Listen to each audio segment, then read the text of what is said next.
Maverick News presents The Rick Walker Show. Defrag your mind.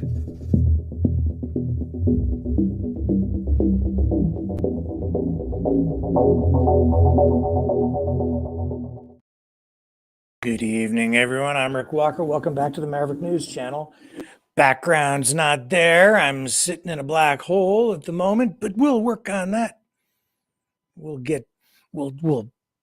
I'll pull myself out of the black rabbit hole. I will climb 1 inch at a time. I will scale the ladder of truth and emerge into the light from the darkness. And tonight, I invite you to join me on that journey as we dig into a number of stories. In Canada, just like the rest of the world, we're seeing real division, violence erupting now in the streets, in communities, on college and university campuses, at schools, all because of the Israel-Palestine war, all because of prejudice, hatred, various versions of history being rewritten in ways that inflame tensions. We'll show you what's going on. I don't know, man. That's the way it is today. What other stories do we have? Oh, the GOP debate last night. Some interesting things came out of that. I mean, you can assess and decide who you think won, who came out ahead, blah, blah, blah. But I'll tell you, some of the stuff that's politics is hilarious. Vivek Ramaswamy wants to build a wall between Canada and the United States. Okay. Maybe not a bad idea. That'll have to be one heck of a wall. Huge. Like, it's a long border, man. A long border.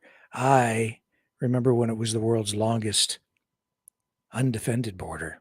Now they want to build a wall. Why? Because society is falling apart. Not just, U.S. society, Canadian society, it's falling apart. And I'll show you some examples of that tonight. How it's falling apart. Why it's falling apart. Well, you can, again, assess for yourself. Why do you think society is falling apart? And I'm going to ask you all a question. Do you love your country? Do you? Because I hear so many people just say so many negative things. People can't seem to find anything positive or good about their country anymore. And it bothers me. Got to turn that around, man. So we'll look at all of that stuff. And maybe along the way, somehow, some way, we'll find a way to smile a little bit tonight. I hope so. We'll work on that. So don't go away. When we come back, I just may, have found my way out of the black rabbit hole. So don't go away. More coming at you right after this. The New World Order. Government overreach. The Great Reset. Mainstream media lies. Now more than ever, independent voices are needed. Donate now at freedomreporters.com. That's freedomreporters.com. Maverick News. The antivirus program for your mind.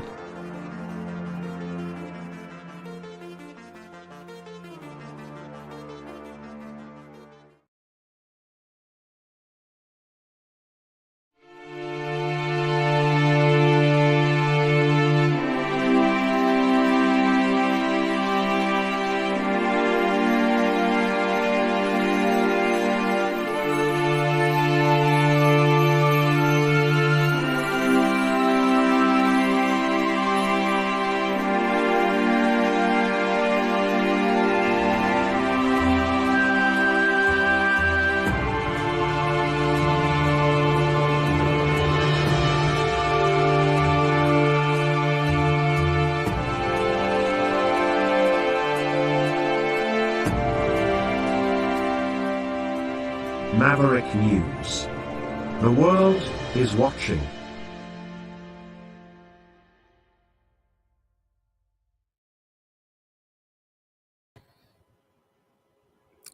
Well,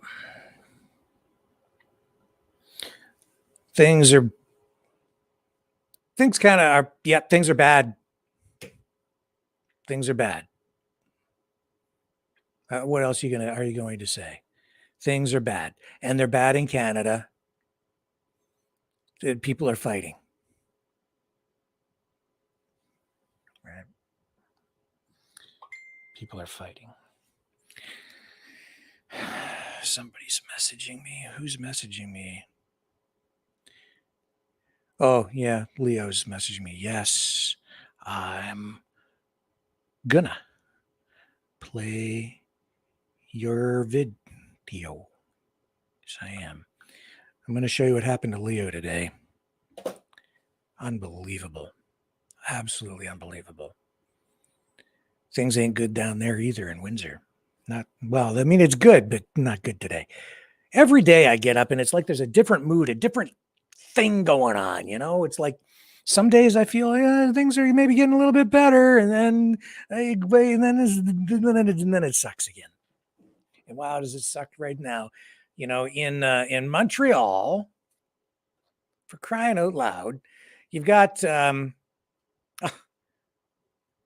tensions over the conflict in Gaza. They're escalating, and there was a brawl yesterday afternoon at Concordia University in downtown Montreal. 3 people injured. A 22-year-old woman was arrested. A clash between students because you had one group pro-Israel, another group pro-Palestine, or should I say one group anti-Israel, one group anti-Palestine, however you want to, is the glass half full in this brawl melee thing? I don't know. So this happened about 1:30 p.m. yesterday, skirmish between these two groups. And there's all kinds of video of this. A 54-year-old, a 19-year-old security guard, and a student in their 20s suffered injuries. Concordia University President Graham Carr has condemned what he describes as 3 separate acts of violence or intimidation at the school. And in addition, the 2 security guards and a student being injured. They also, what did they find on campus? Swastikas on a university building. Yeah. And a student group has published a social media post that, well, some people say could be interpreted as inciting violence. The mayor of Montreal condemning the violence, condemning the fighting. Quebec's public security minister, Francois Bernardel, and higher education minister, Pascal Derry, wrote a joint letter to administrators at the colleges and universities across the province. And they say that it is, in their words, imperative that post-secondary schools remain places of, again, their words, constructive and respectful exchange and debate. They go on in this letter and say, we will not tolerate any form of intimidation, violence, and incitement to hatred. Okay. Well, just remember, diversity is our strength. Right? It's our challenge. It's our challenge now. These politicians, with all their virtue signaling, not thinking things through clearly, I think. Poor planners.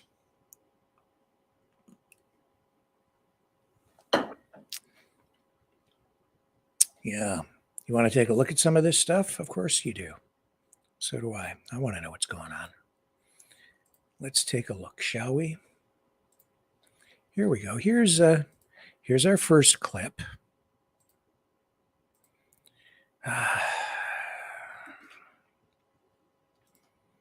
And I just, before I run this stuff, I just want to make something clear. Canada's taking it on the chin.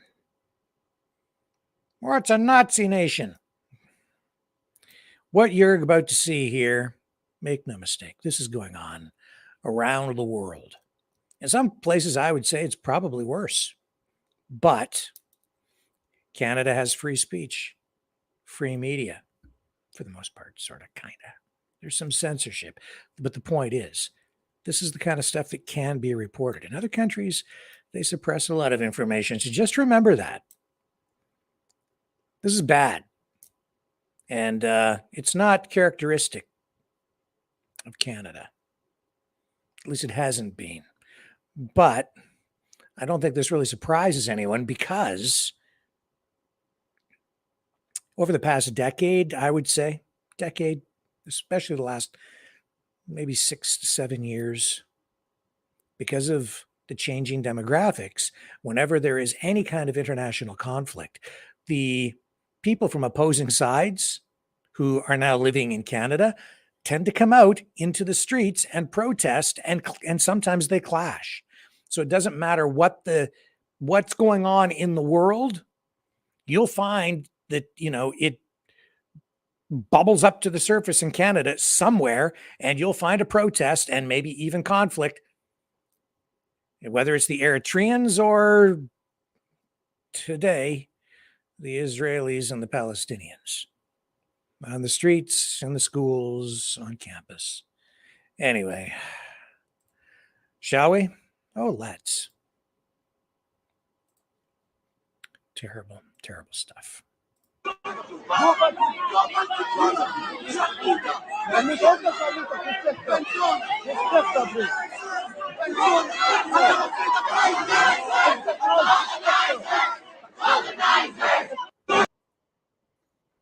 Okay, so I don't even know what, like they're mad. That's what I can tell from that. So not likely to resolve much there. They're just angry and shouting. That's my analysis of that. And, you want some more intellectual stimulation from campus? I guess this is it. I don't know. Yeah, here we go. Montreal.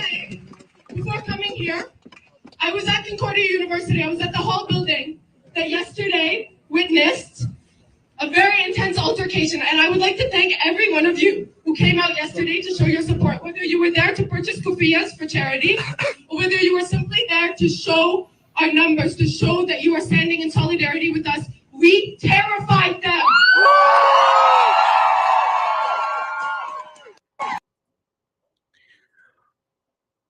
Well, isn't that an accomplishment? Well, all right, let's cheer for that. We terrified people. That's fantastic.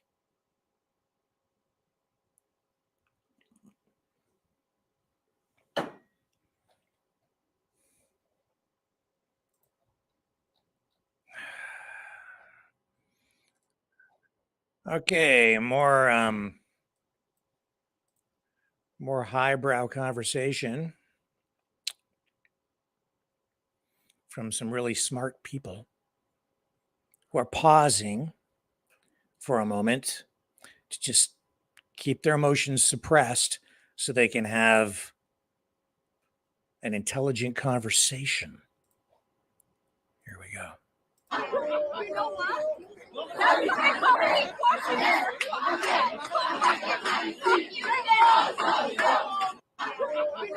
Yep.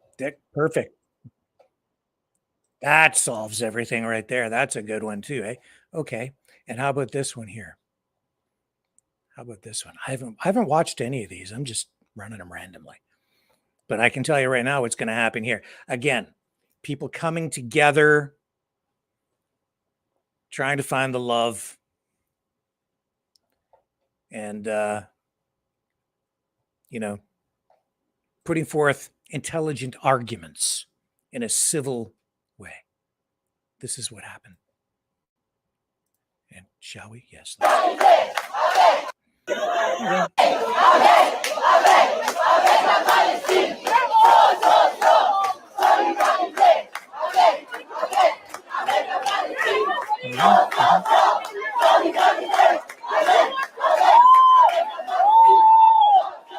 Hey, ho, ho, no way, we're gonna go. We're staying here and ain't gonna go home. Yeah, okay. Whatever. We looked at that one, looked at that one, looked at that one, looked at that one.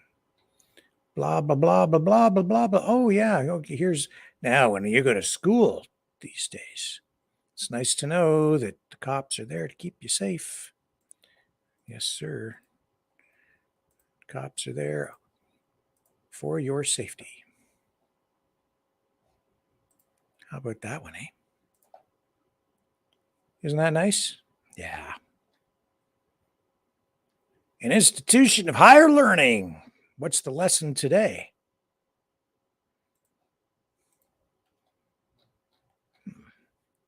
Reading, writing, and arithmetic.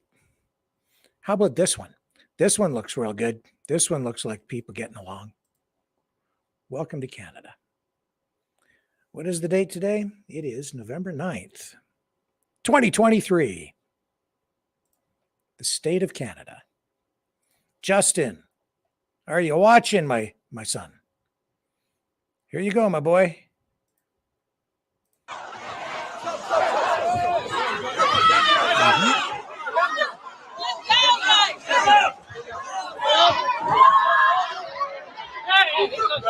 What kind of guard are you? What kind of guard? Okay.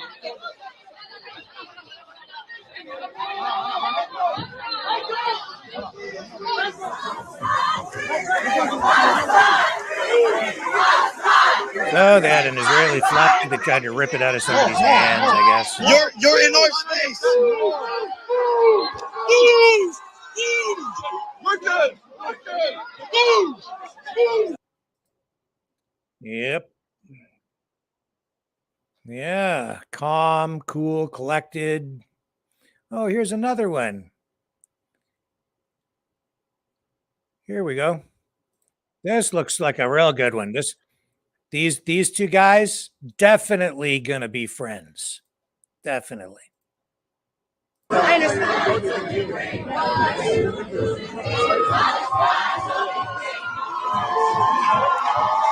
you go.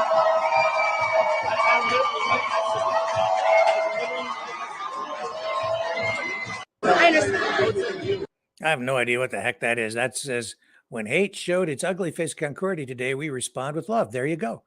Okay, so those two guys definitely going to be friends. So that's a good one. Happy to see that. And I mean that sincerely. It looks like they're finally getting along. So there is hope. Definitely hope. What's this one here? Oh, here's Alexandra Lavoie. Oh, yeah, she interviewed this woman. Shall we? Oh, it's about the flag. Okay, so we'll give credit to Rebel News, and we'll run this brief clip from Alexandra. It'll highlight some of the same highlights we just highlighted, but because there's such great highlights, why not highlight them one more time in a piece that highlights all the highlights from the sporting event at Concordia. Here we go. So we saw the video circulating on social media of an interaction that happened here at the Concordia University. You were there. Can you explain to us a little bit what happened?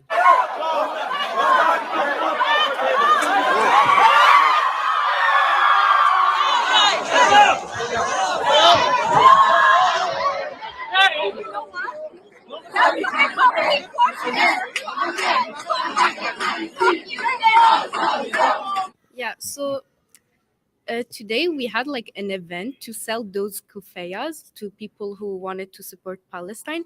And after that, after selling them, we were starting chanting like free Palestine, and like slogans to like free Palestine from the genocide happening there.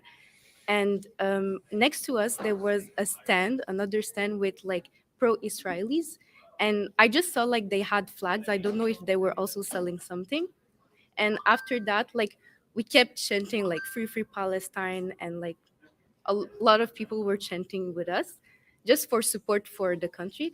And then some like pro-Israelis came also to chant like that they want peace or things like that. And after that, after like chanting, then like people started to be a bit like more aggressive because of everything that is happening. So like families are being directly affected. So of course it's a really like sensitive subject. And because of that, like people were starting to be more aggressive. And at the end of all the protests, people like started to be more physical, and the police came. And for me, it looked like they were descending a lot the Israeli side, because they were blocking like that, like for us to not go like against them or something like that. But they were not doing the other way around. So I thought it was just like a bit sad, to be honest. But yeah, in the end, like the police came and everybody like just went away.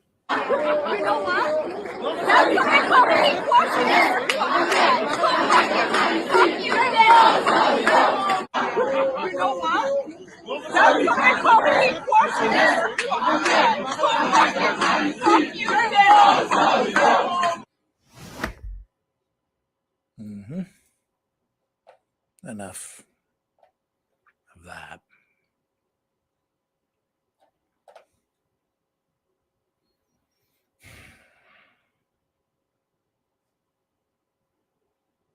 It's going to get worse.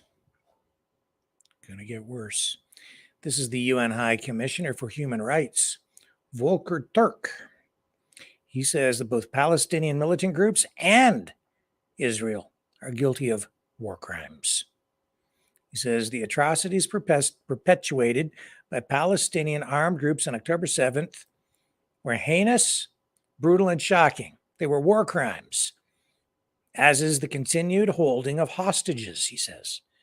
The collective punishment by Israel of Palestinian civilians amounts also to a war crime, as does the unlawful, forcible evacuation of civilians. Shall we dip into this video? Oh, let's. Here he is, ladies and gentlemen.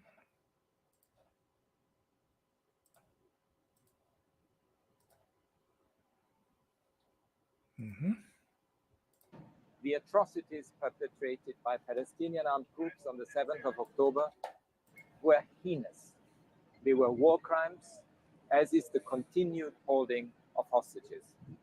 The collective punishment by Israel of Palestinian civilians is also a war crime, as is unlawful, forcible evacuation of civilians. Okay. But wait, there's more. Oh, yes. There were shootings at 2 Jewish schools. Montreal's mayor, Valérie Plante, says that she is horrified after shots were fired at Jewish schools. She's asking for calm following these acts of violence. She says, our values are to be inclusive, to be respectful, and it has to stay that way because this is what Montreal wants, she says. So I guess the first incident was called into police around 8:20 a.m. This is when a member of the United Talmud Torahs of Montreal found a bullet hole in a door of the school. This is on St. Kevin and Victoria Avenues. This is a site that contains there's both an elementary school and a high school on that site. And about a half an hour later, someone called 911 about a bullet hole found in the door of Yeshiva Gedola. a Jewish school. And over there, the school also houses a daycare center. It's near the intersection of Vimy Avenue and Deacon Road. It's about 10 minutes away from the other school. The schools are empty at the time of the shootings, so nobody was hurt. Police have not made any arrests. But the mayor did hold a news conference and delivered a message directly to the perpetrators of these shootings. She says, "You'll answer for your actions. This is not who we are in Montreal," she says. "We will not accept it," she says.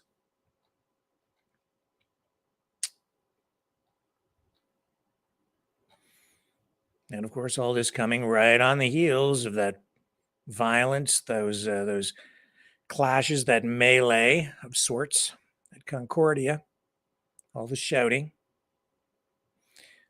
Montreal police say they've had 25 hate-motivated incidents targeting Arab Muslim communities since the start of the Israel-Hamas war. And there have now been 73 incidents targeting Jewish communities for a total of 98 collectively since October 7th.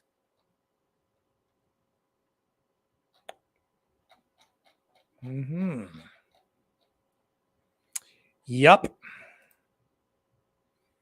Yup. All right, let's listen to the clip from the mayor of Montreal. I've got that for you. Here we go. Hang on. I'm getting it up on the screen. Don't go away. Stay right there. Here it comes. I'm going to do it. Here it is.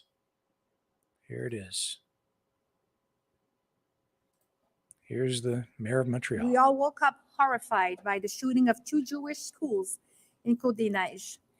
And these events are the latest in a series of violent incidents in Montreal to which the SPVM is fully committed. I'm thinking of yesterday's act of violence against students in Concordia University. I'm thinking about the attack of a synagogue in Dollard-des-Ormeaux on Monday night, and the hateful comments that are spilled out every day in the public space and in social media. This is absolutely unacceptable. This is not Montreal. Our values is to be inclusive, to be respectful, and it has to stay that way because this is what Montrealers want.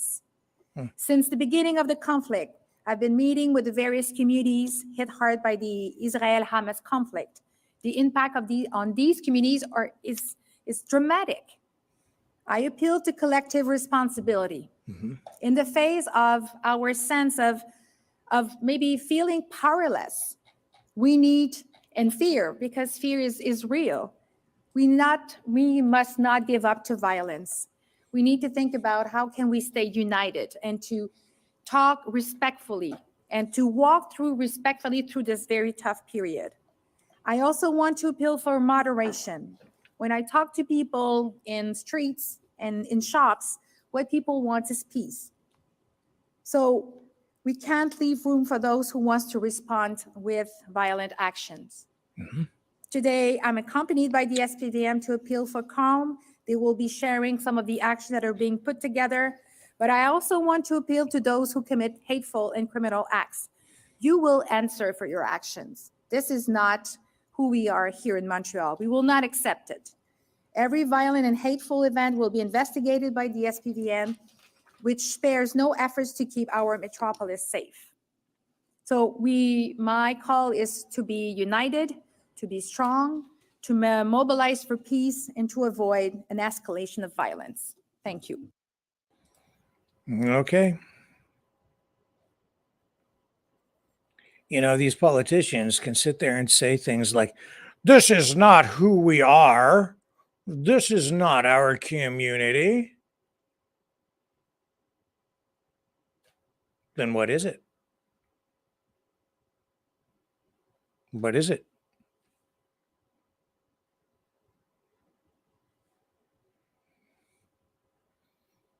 It's not just one thing, one time. Isn't it? Is that not the community? It is what it is. Justin Trudeau weighing in on this today. Guess what he says? This is not who we are as Canadians, isn't it? Is this maybe not what we have become? And then ask yourself why, but here he Au is. Canada, nulle part. In English, just in English, sir, please, Okay, before. sorry.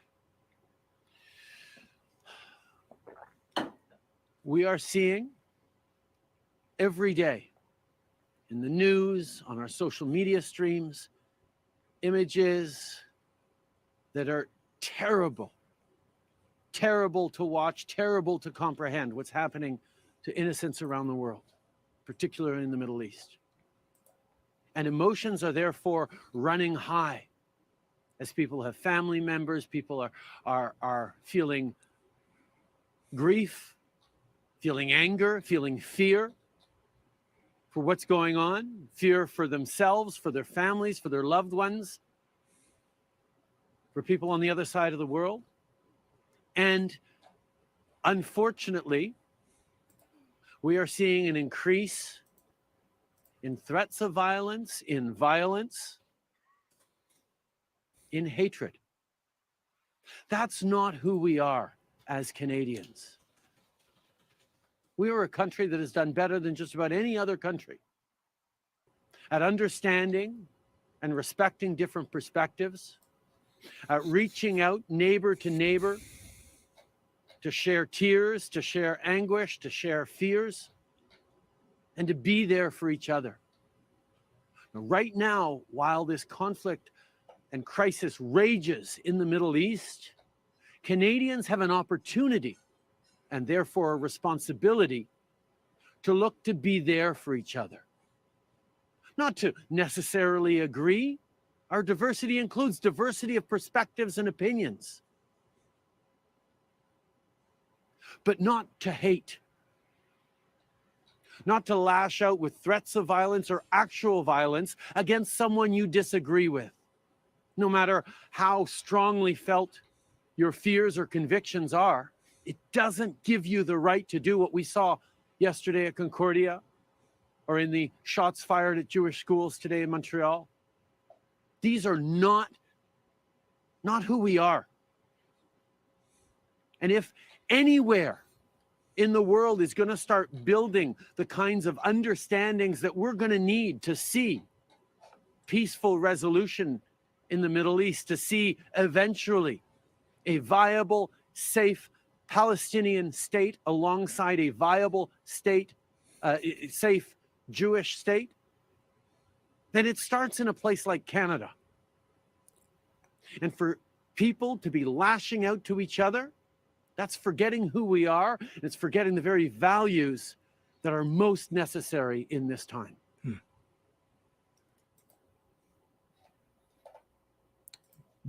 Well, what values is he referring to? Canadian values? He has said in the past that Canada has no real culture. It's the world's first post-national state. So what is Canada? It's if you know, all this talk from these politicians, it's also empty.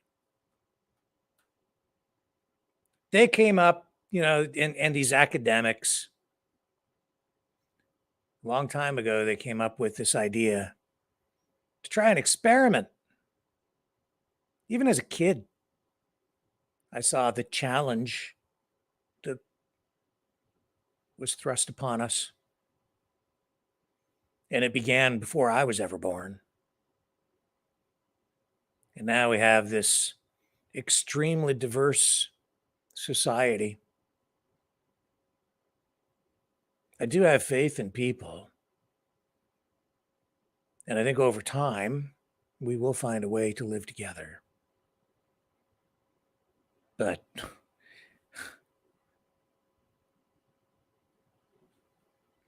you can't expect. There's such people are so these people are so naive. How many times have I heard people say, "Well, they're just people. When they come here, they're just people. Just people." Yeah. And do you know what people are capable of? And do you know what happens when people with different points of view come together? Do you know what people do to each other? Look at history. When you mix people of different religions that are in conflict with each other and have been for thousands of years, and look what happens. And then you have them live next to each other. What do you think is going to happen? I've got nothing against anybody. I'm just giving you the reality. I look at people and they fight. It's amazing, actually, that people get along as well as they do. Because for the most part in this country, people get along. But turn the heat up a little bit, and it doesn't take long for things to boil over.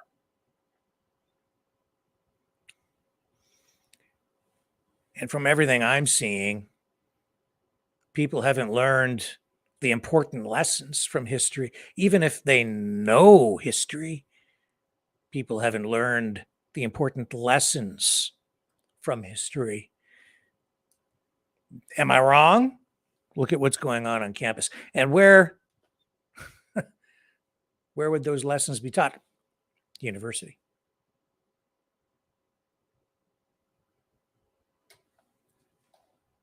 What a mess. What a bloody mess. Let's dip in on Maxime Bernier's Facebook page. He's the leader of the People's Party of Canada.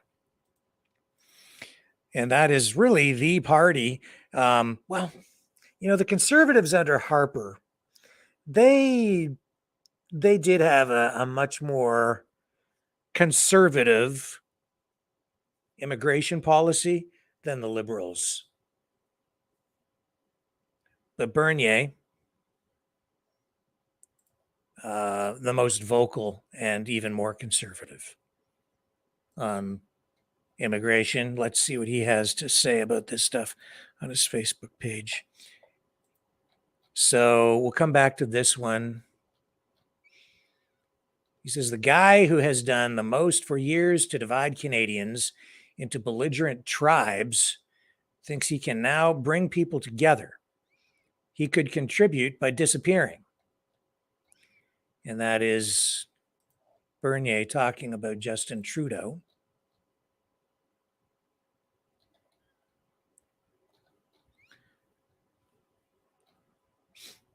Yeah, he says here, this was from yesterday. Well, the Overton window is really moving fast. Now it's establishment conservative Tasha Kiridan, who's been attacking me for years as an extremist weirdo, who writes a column where she lists all the negative aspects of official multiculturalism and the balkanization of Canadian society into warring ethnic tribes. This sounds exactly like my infamous 6 tweets on extreme multiculturalism and the cult of diversity from 5 years ago that all her cowardly friends in the fake Conservative Party denounced.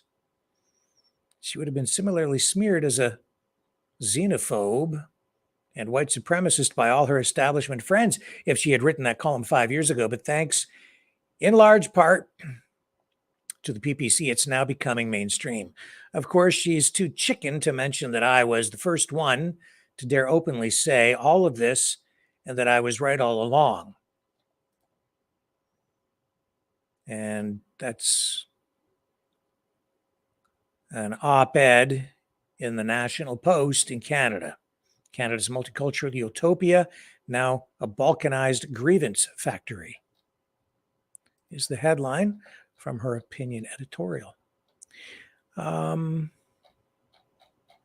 It's a mess, folks. It's a mess. It absolutely is. Nevertheless,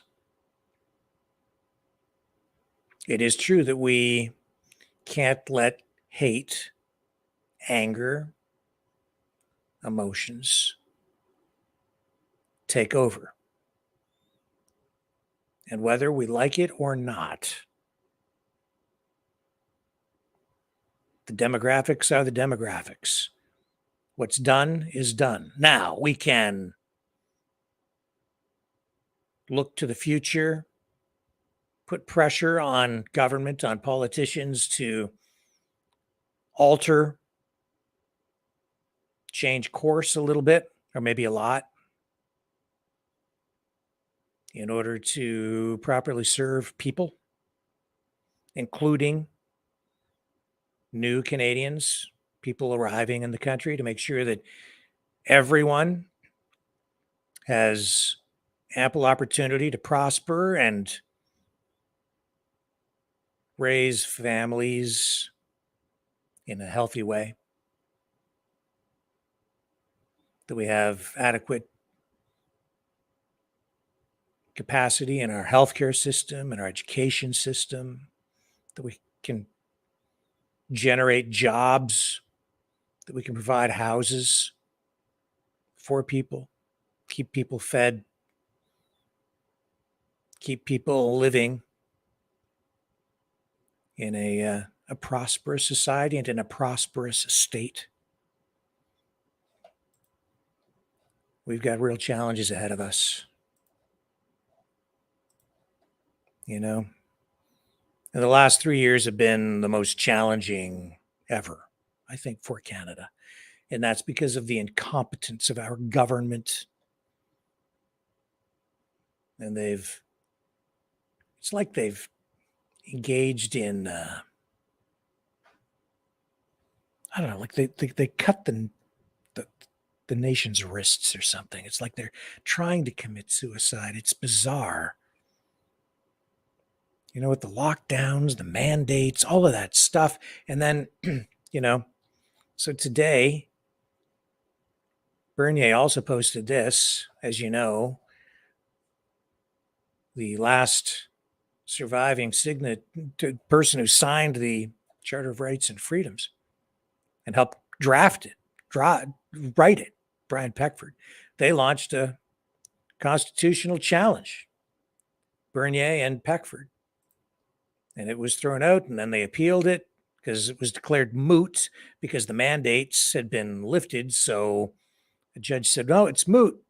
No need to hear the case because the government's lifted the mandates, but they wanted the case to go forward anyway because the government could easily bring such mandates back. Well, he says here today, I am very disappointed, but not at all surprised by this decision, given the kind of biased questions and comments the judges made at our hearing a month ago. And the headline here is the Justice Center for Constitutional Freedoms says, breaking, the Federal Court of Appeal has released its decision dismissing the Honorable Brian Peckford and Maxime Bernier's appeal to the declaration of mootness in their constitutional and jurisdictional challenge to the federal government's travel vaccine mandate. And then to finish up Bernier's comment, he says, I will be talking to my colleague, Brian Peckford, and other callers to determine the next step. I will continue to do all I can to fight against these unfair travel restrictions and ensure they are never enforced again. And we'll go to this link, and here is a copy of the decision. Let's take a quick gander at that.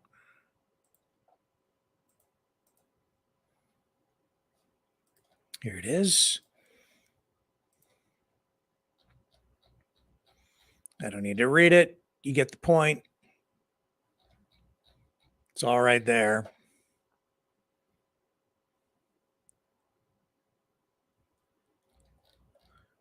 Bottom line is, court's not going to hear the case.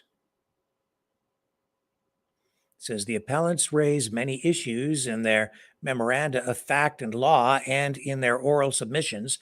Several of these issues relate to the merits of their applications. However, the merits of the applications are beyond the scope of the present appeals. Even on the issues that are properly before this court for consideration, the appellant's written arguments generally fail to recognize that we must apply the appellate standards of review. Except on pure questions of law, we will not interfere with the federal court's decision in the absence of a palpable and overriding error.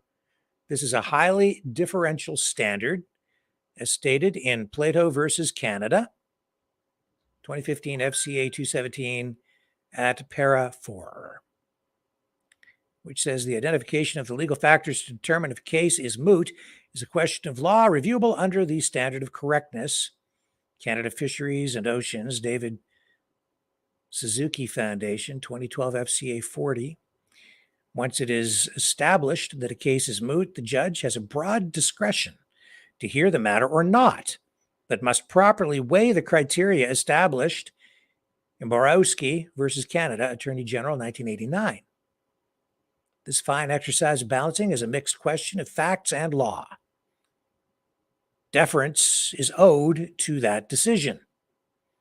I would say that because the judge, and it is clearly stated here, based on the legal precedents in place, that the judge has and these are the words in here, it says a broad discretion to hear the matter or not.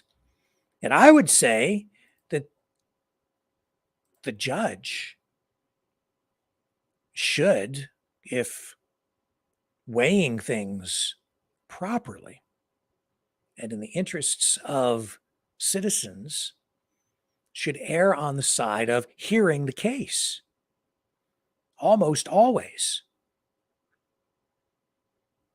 depending on the evidence presented. But in this particular case, I would say the proper thing to have done would have been to err on the side of hearing the case, to make sure that the arguments are heard, that the issues are dealt with. If someone takes it to that level, why wouldn't you?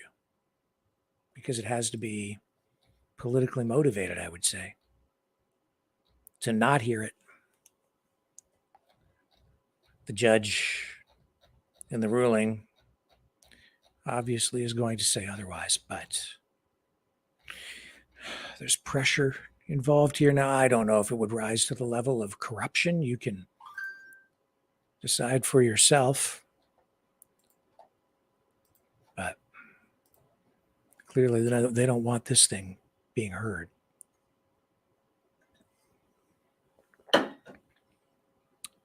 It is shameful. To me, it's cut and dried. It's plain as day what shouldn't have happened, what needs to happen. This should have been heard. Yet somehow I feel like it's not over yet. Got to be more coming. Definitely got to be more coming. And there will be more coming right here on the Maverick News Channel right after this. Hello, world. Are you awake?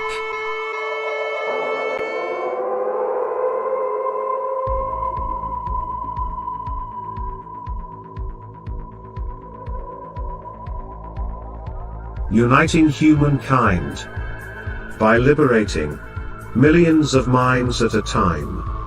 Maverick News. The world is watching.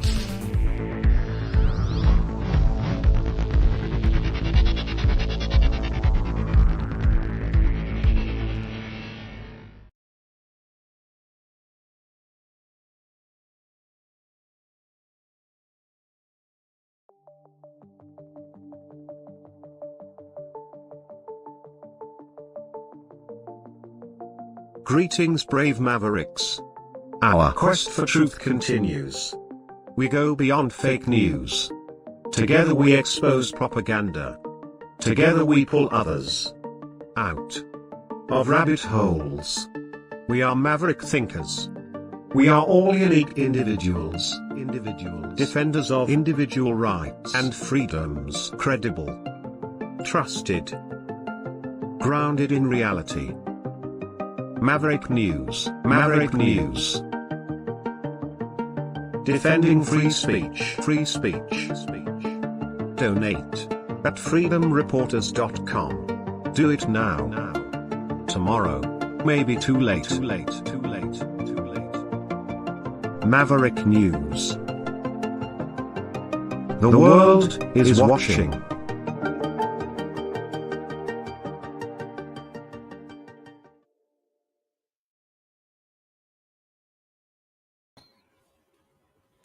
Third GOP debate. Who won? Who lost? Who gained? I don't know. Doesn't matter. Donald Trump seems to be so far in front. It might not matter. I suppose it might matter if he's not able to run because of his legal woes. Nikki Haley. Man, she's like, is she a hawk or what?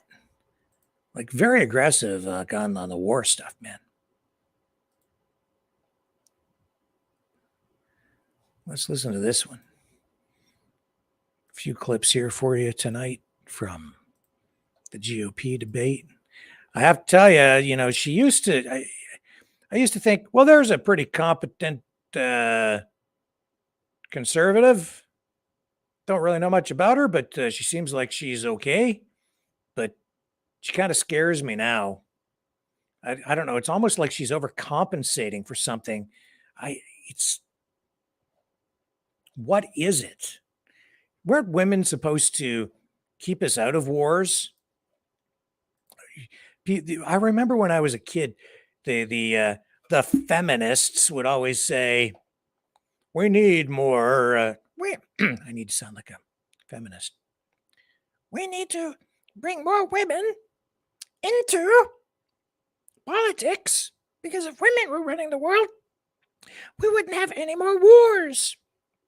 And then we got Margaret Thatcher, the Iron Lady, who was a pretty competent leader, but didn't keep us out of any wars. It was kind of like, more of the same, with more and more women in office. But here's Nikki Haley last night talking about Iran. Iran responds to strength. You punch them one and you punch them hard, and they will back off. Iran responds to strength. You punch them one and you punch them hard, and they will back off. Iran responds. You punch them one?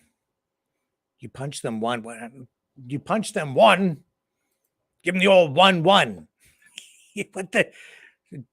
She fights like a girl, which is pretty scary. Yeah, you don't want to get into a fight with a girl. At least I don't. And then she says, what's this one? She says she's going to fight for, says Republicans will go after our Social Security and Medicare programs that we have paid into and earned. This is some left-wing thing. I don't know what that is all about. Whatever. And they're going to throw Granny off a cliff too. Yeah, whatever. And then, like I would say it's like Haley, Vivek Ramaswamy, and DeSantis. Those are the three you need to be looking at with the GOP. And let's go to Vivek first. Okay. He's like a really good speaker, but there's something about the guy. He just, to me, he seems kind of plastic, kind of fake. It's like he's just saying things because he knows people want to hear it. That's the way he comes off to me a little bit. Maybe not. I don't know. Maybe I'll meet him sometime. Maybe you never know. You never know. He might end up on the show sometime. I messaged him quite a long time ago. Let's listen to what he has to say about this, whatever he's going to say here. A good relationship with that next president of Mexico. We'll use our own military to seal our own southern border. What we need to do is stop using our military to protect somebody else's border halfway around the world when we're short right here at home. Get serious about protecting this border. And then the other thing that hasn't been discussed is the northern border. I'm the only candidate on the stage, as far as I'm aware, who has actually visited the northern border. There was enough fentanyl that was captured just on the northern border last year to kill 3 million Americans. So we got to just skate to where the puck is going, not just where the puck is. Don't just build the wall, build both walls. Can't just complete the wall, use the military to seal the Swiss cheese for the tunnels that they're actually building underneath that wall. Thank you, That's Mr. what needs to be Ramaswamy. practical and actually get this job done.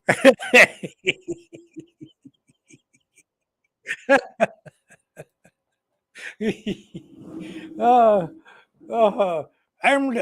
the only candidate that's visited the northern border. welcome to the great white north, man.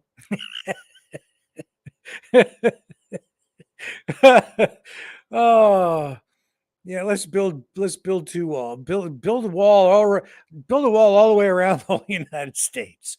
Build it all the way around, and never again shall we venture take a trip to the US of A. I used to cross that border, just flash my driver's license and head into Detroit all the time. You know, now it's Swiss cheese and it's like Nazi fentanyl central up here, man. Yeah, okay. You got all them drug crazed Nazi guys up there, eh? And they all speak like it's like it's bang German French and stuff, and it's like this weird lingo that they talk up there. You know, it's kind of like a French Newfoundlander Spanglish or something. It's weird, and they're all like drugged up all the time. They're like all smoking their fentanyl laced weed, and then they're digging tunnels like gophers. You ever been out to like Alberta? If you go out there, they got them gopher holes everywhere. It's like a gopher here, a gopher there, gopher everywhere. You go for a beer. you go for McDonald's. You go for Timmy's. Gophers everywhere. And Vivek, he's the only one who understands it. No, and you got to build the wall to keep the Newfoundlanders out, especially. Can't have them coming over because they're just too friendly. Don't let the Newfoundlanders in. They'll hug you to death. And the Ontarians, I don't even know what to say. All right, they're always skating where the puck's gonna be, never where it is. It's like they got ESP or something because they're all on their fentanyl. And it gives them like extra sensory perception. It distorts their reality. And the next thing you know, they're in a third dimension and they just like penetrate the wall. It's like, I don't know what to say. They're getting beamed up and they're getting laser beamed from outer space. And look, I'm telling you, it's all true. William Shatner, just look at him. He's a spaceman. You think that he's a humanoid? No. He's the original artificial intelligence incarnation of the aliens. He came from the Starship Enterprise, for crying out loud. I saw it on TV myself. Vivek, save us. Save your country. Why would Jackson Hinkle want to invade us? I don't know. I don't even know what accent I'm speaking in anymore because diversity is our challenge. I don't even have an identity anymore. 1 minute I'm speaking like a frog, and the next minute I'm speaking like a gopher. And then I don't know what I am anymore. Am I an Englishman? Fee, fi, fo, fum? I don't know. I smell the blood of something. I smell blood in the water. I sure do. There's blood everywhere these days. Just like flowing like a river, isn't it? All around the world. It's pretty disgusting. Let's build a wall. That'll solve everything. I mean, I don't know. I wasn't against the wall along the Mexico border. And I think they need to do something about that. And if they want to build a wall, it's cool with me. Build a wall. What the heck? Build a wall along the Canadian border. Yeah. You know, I think it's harder to emigrate to the United States if you're a Canadian than it is if you are like from any other country in the world. It's like they're really afraid of us these days. Well, he is anyway. Why are they so afraid of us Canadians?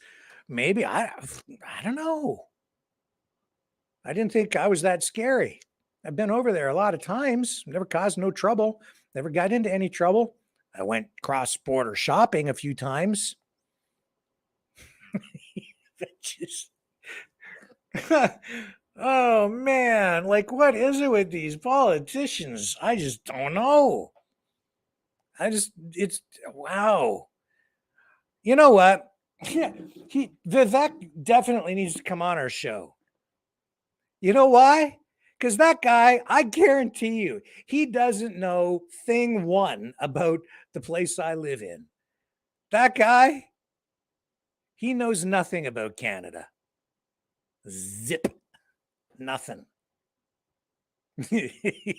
I'll tell you, even people that think they know what it's like up here, people I talk to, they haven't got a clue. They don't know what it's like here at all. You have to come here and visit. And you can't just visit here. You're going to have to go and visit a bunch of different places because it's so different everywhere you go across the country. I mean, go visit Quebec City. Okay, visit here. I'll show you corn. Lots and lots of corn and soybeans. Then go to Quebec City. And you'll think you've stepped back into like the 1800s. It's so beautiful. It's just fantastic. Okay. Don't build the wall. Just go to Quebec City. And then you go to Montreal. You want to know what tunnels? Yeah, they dug tunnels. They did, Vivek. They dug a big tunnel and then they put a shopping mall in it. Yeah, they did. I think it's the world's biggest underground shopping mall. I might be wrong about that, but it's pretty big. It used to be, if it isn't today, it was at one time, I think. But that's what they do when they build tunnels in Canada. They turn them into shopping malls. But that's very capitalistic. Now, better overthrow the government. Can't have capitalism in a tunnel. They might go right under the border from Montreal. Next thing you know, they're right underneath there. And you know where else they built a tunnel? And this one's pretty damn cool. The Windsor-Detroit Tunnel goes right underneath the Detroit River. Have you ever been through it, Vivek? It's a marvel of engineering. It's really cool. You should look. There's some documentaries on how they built that thing, and that was a joint venture. Of course, we had to cooperate with you guys over on the American side when we used to get along. Let's build a wall along the northern border. Keep those Canucks out of here. What is that? That was a highlight from the debate. Can't wait for that guy to get elected president of the United States and be in charge of foreign policy. I wonder what will happen. What is going to happen to the USMCA, formerly NAFTA? What's going to happen to our trade deals? We must stop those Canadians. Oh, what a weird. Just look at this guy.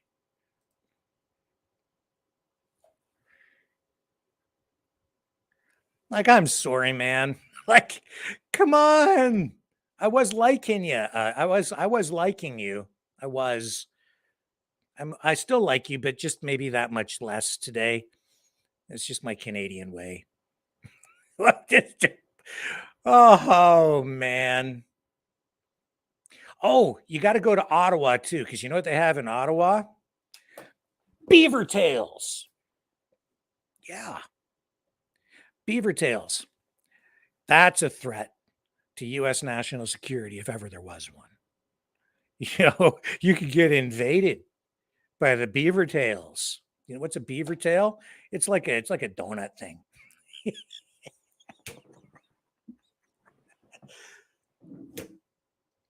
And we have canoes.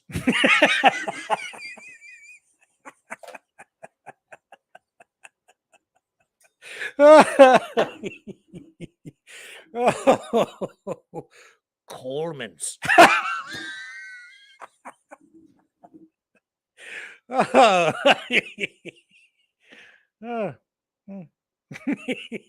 Oh. I don't think I can take anymore. Jeez, where do they find these guys? Like, seriously, where do they find them? They dig these guys up and they're like, would you like to be the president? It's like, well, I don't know. What qualifications do I need? Nothing. Just be willing to build a wall. And you can get elected. Anyone willing to build a wall can get elected. Or just oppose the wall. I guess. I don't know, man. This is so stupid. It's all so stupid. It's all so stupid. Isn't it stupid, all this stuff?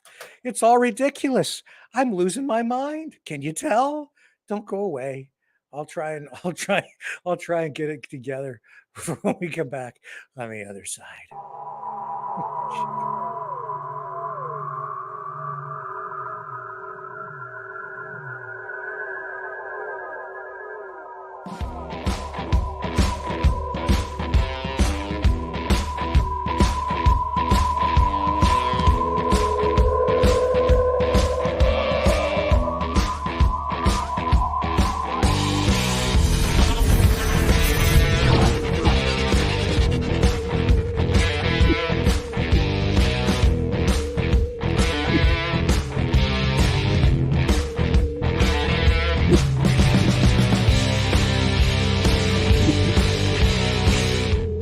Maverick News.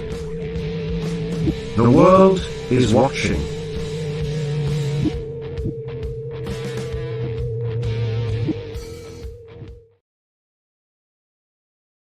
And you're definitely going to want to stick around because tonight,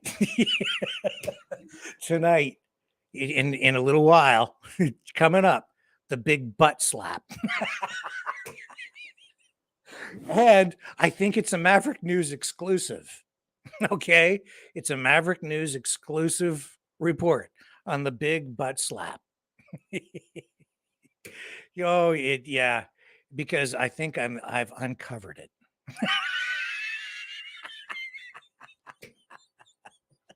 It's coming up. It's coming up. Yeah. I love it. You'll see.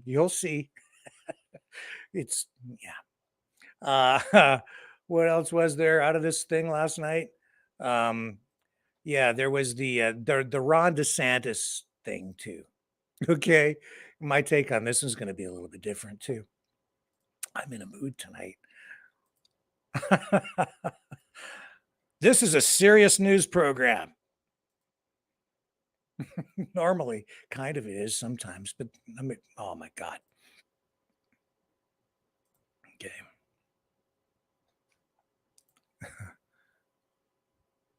Okay, so Ron DeSantis.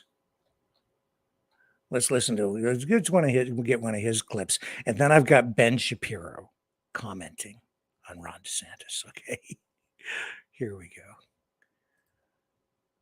Okay, Ron, lay it on me, lay it on us. Give it to me, Ron. Give it to me. What are you going to say? This country is in trouble, and the elites that have put us here, they don't care about you. They don't care that you're having to grapple with higher grocery prices or have higher gas prices. They don't care that your family's less secure because of the open border that's allowed drugs and even terrorists to come into this country. Well, I care.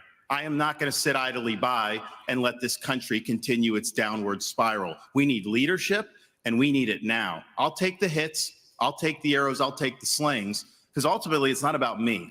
It's about you. I will fight for you. I will make sure to lead this country's revival, and I will win for you and your family. Actions speak louder than words. We don't have time for excuses, and it's not something that we're going to be able to have all these distractions. As a veteran, I will get the job done. Now, if you look where we are now, it's a lot different than where we were in 2016. And Donald Trump's a lot different guy than he was in 2016. He owes it to you to be on this stage and explain why he should get another chance. He should explain why he didn't have Mexico pay for the border wall. He should explain why he racked up so much debt. He should explain why he didn't drain the swamp. And he said Republicans were going to get tired of winning. Well, we saw last night, I'm sick of Republicans losing. In Florida, I showed how it's done. 1 year ago here, we want a historic victory, including a massive landslide right here in Miami-Dade County. That's how we have to do it. So I promise you this, as the nominee, next November, I'll get the job done. And as president, I will deliver. Your time is up. Let me turn to Ambassador. Well, at least he doesn't want to build a wall against on the northern border. If Vivek builds the wall along the northern border, am I going to have to pay for it? Because I can't really afford it. Okay, just saying.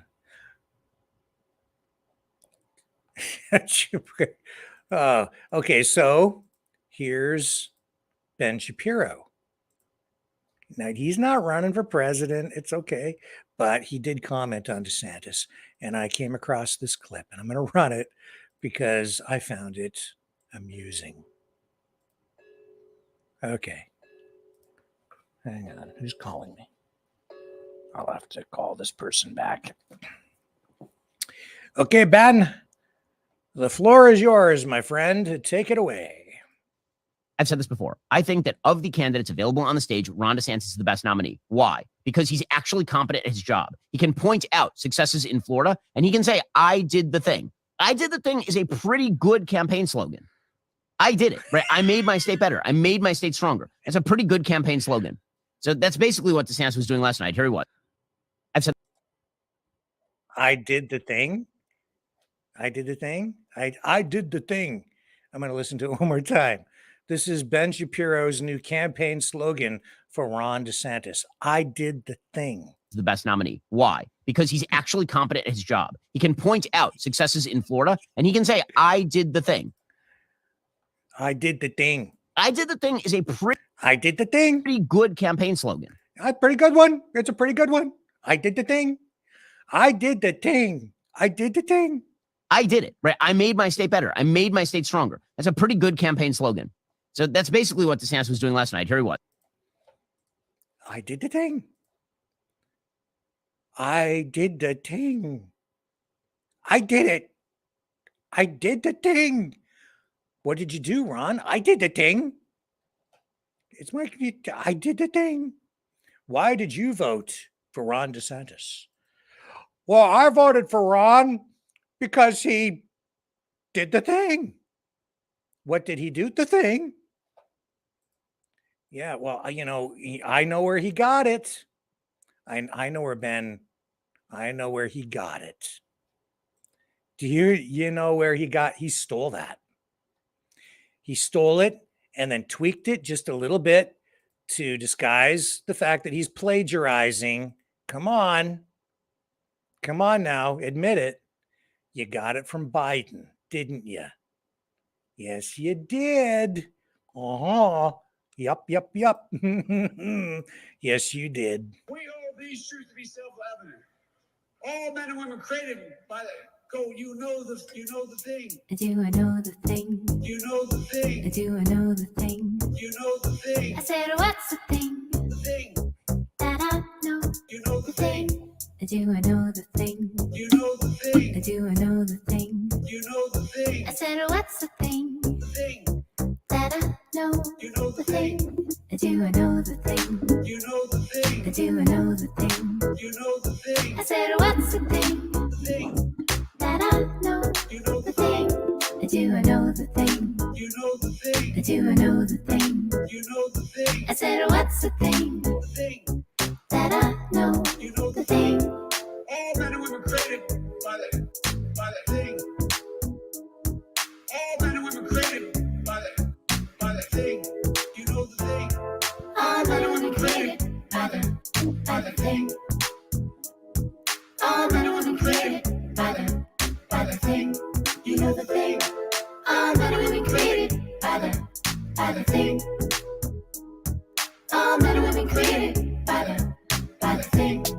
know the thing. I do, I know the thing. You know the thing. I do, I know the thing.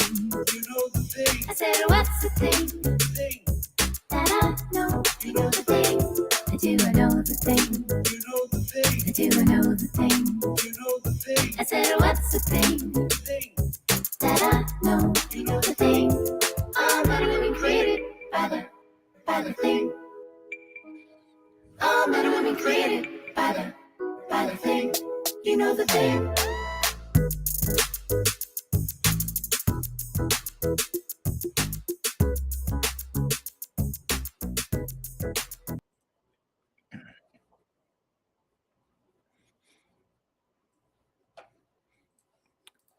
Stole it. Obviously. Obviously.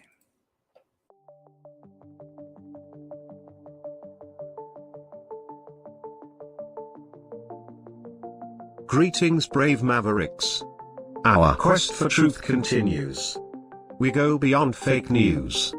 Together we expose propaganda. Together we pull others out of rabbit holes. We are maverick thinkers.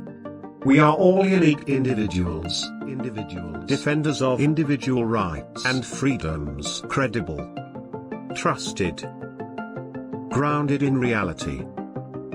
Maverick News. Maverick News. Defending free speech. Free speech. Donate at freedomreporters.com. Do it now. Tomorrow may be too late. Maverick News. The world is watching.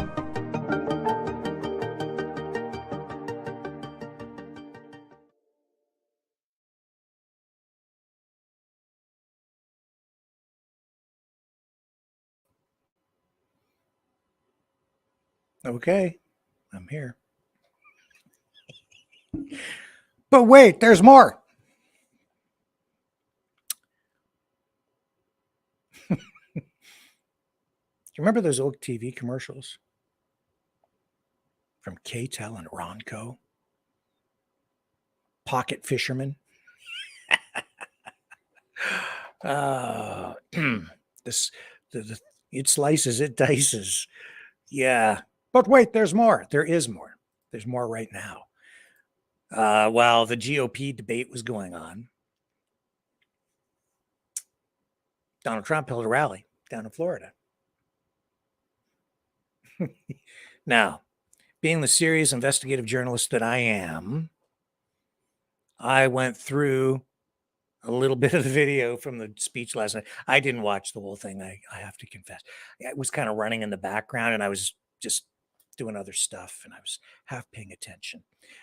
There is one thing from the Trump speech last night that caught my attention that I'm gonna run for you tonight and comment on. But as I was queuing things up today, the really important thing came to light. And it's from Donald Trump Jr. And it happened while his girlfriend, Kimberly, I can never pronounce her name, Guilfoyle, I think that's how you pronounce her last name. I butcher it all the time. So Kimberly's walking off stage or whatever, and she's handing things off to her boyfriend, Donald Trump Jr.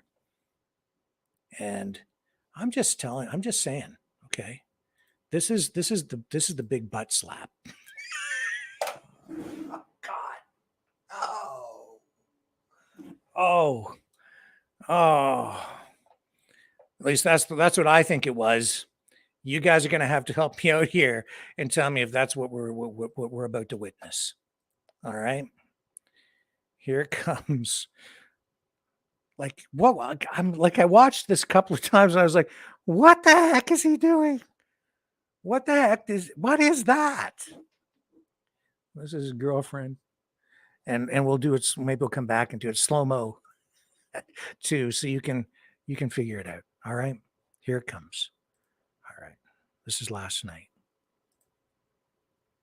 Hang on. Let's get some audio to go with this. Okay.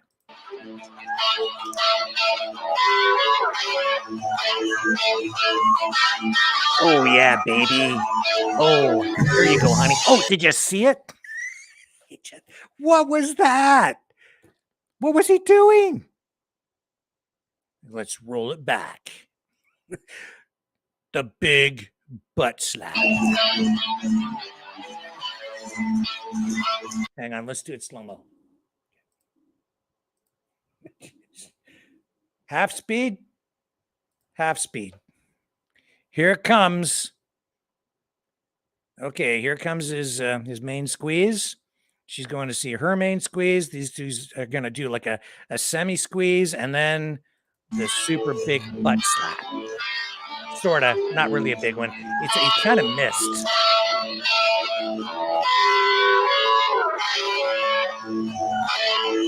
What? They're doing a little dance, flirting a little bit, and then the semi embrace. But I think they mean it. And pow! Yep. I think so. I think so. You know what I like about it? They meant it. They meant it. I think they like each other. Not like Justin Trudeau and his wife Sophie. Remember that thing? They were at a vineyard or something, and I don't have the clip queued up, but they're standing there and pretending to be the happy couple, and then he looks over at her and he goes, and then she gives him a little peck and then turns her head away because she obviously can't stand to be near the guy. And then it wasn't long after they announced that they were like Splitsville, right? But those guys, they got something going on. I'm telling you. You can tell. You can tell. Yeah. It just, I told you, man, like you can count on me to dig deep and get you the important side of the story. Okay. Oh, I'm sorry. I just thought it was funny. I'm like, I would not do that. You know, I wouldn't even do that. I wouldn't do that in public to my wife. Maybe I'm just a prude, but it's like, yeah, baby, pow! I going up on stage now, and I'm gonna give a good speech, and I'm all pumped up because I'm listening to Ted Nugent with you, baby. Oh, God. Oh, politics. Anyway, am I wrong? I don't think so. I don't think so. I think he can hardly wait to finish up with that speech and okay. That's what I took from it. Well, he's a young man. Yeah, and I think she's okay with it. Okay. Because I think they like each other. Yeah, that's his girlfriend. Still, it's just okay. I'm going up on stage now, honey. Pow. What the hell is that? Oh my God. It's like, did you just do the butt slap thing in public on TV? It's like, oh my God. Okay, enough. All right. So what was let's get to the speech. What a weird night. What a weird night. It's just, Donald Trump wants to build a missile dome. Okay. It's not even funny, but it's like it is funny in a way. I think he just makes stuff up as he goes along. And then, but the scary thing is, he can actually make it happen, right? It's not scary in the sense that I'm afraid of the missile dome. It's just scary that someone has so much power or could have so much power again that you can just make stuff up, just decide to do something on a whim, announce it in front of thousands of people at a speech, and you know what? I think I might build a missile dome. And then do it with our money. Well, not mine specifically. I'm not a U.S. citizen, so I don't pay U.S. taxes. Well, unless I go across the border. I better hurry up before Vivek builds the wall. Okay, so here's Trump talking about building a missile dome. And what happened to his freedom cities? He was going to build freedom cities. That sounded like maybe something that might be better than a 15-minute city. And he doesn't talk about it anymore. I think that thing kind of backfired on him. I think he scared the crap out of people because when people heard Freedom City, I'm going to build freedom cities. And some of the stuff sounded really good to me, but people were like, no, it's just a 15-minute city in disguise. Right? Anyway, he doesn't talk about it anymore. So I guess we're not doing that one. But he wants to do this one now. And I think he just made it. Honestly, I just get the impression that he just made it up last night. Here it is. Would have never taken place to protect our citizens. Here we'll go back. There's going to be a time very quickly. It's almost probably here where we no longer have any power to help the world and help a lot of great people that are dying. We have people dying all over the world right now. Nobody would have died in Ukraine. Nobody would have died in Russia. Lost many, many soldiers. Nobody would have died. Nobody would have died. Nobody in Israel. The attack would have never taken place. Would have never taken place. To protect our citizens from foreign threats, I will build state-of-the-art missile defense shields. And the Florida space industry will be a center of the action. So you're going to be very happy. You know, it's true. I want to build a dome because, you know, you have all these countries now and more they want the weapons and they got the missiles and they got everything. And we now have it down. Ronald Reagan wanted to do that. He was met with tremendous anger from Russia. I said, why are they angry if we want to build a shield? But that's the way it was. But we're going to build a shield, and we have a technology. You see it now working all the time. It shoots down needles in the sky. We have the greatest technology in the world, and we're going to build a dome right around this country, and we're going to save ourselves from some maniac that wants to start shooting at us, all right? And it means a lot of jobs, and that's one that I like a lot. I will end Joe Biden's war on American energy, and we will unleash our most powerful economic weapon. We are going to drill for so much oil. We are going to, as I said before, we are going to drill, baby, drill. We're going to bring down your costs. We are bringing down your energy costs. We have the highest energy costs anywhere now.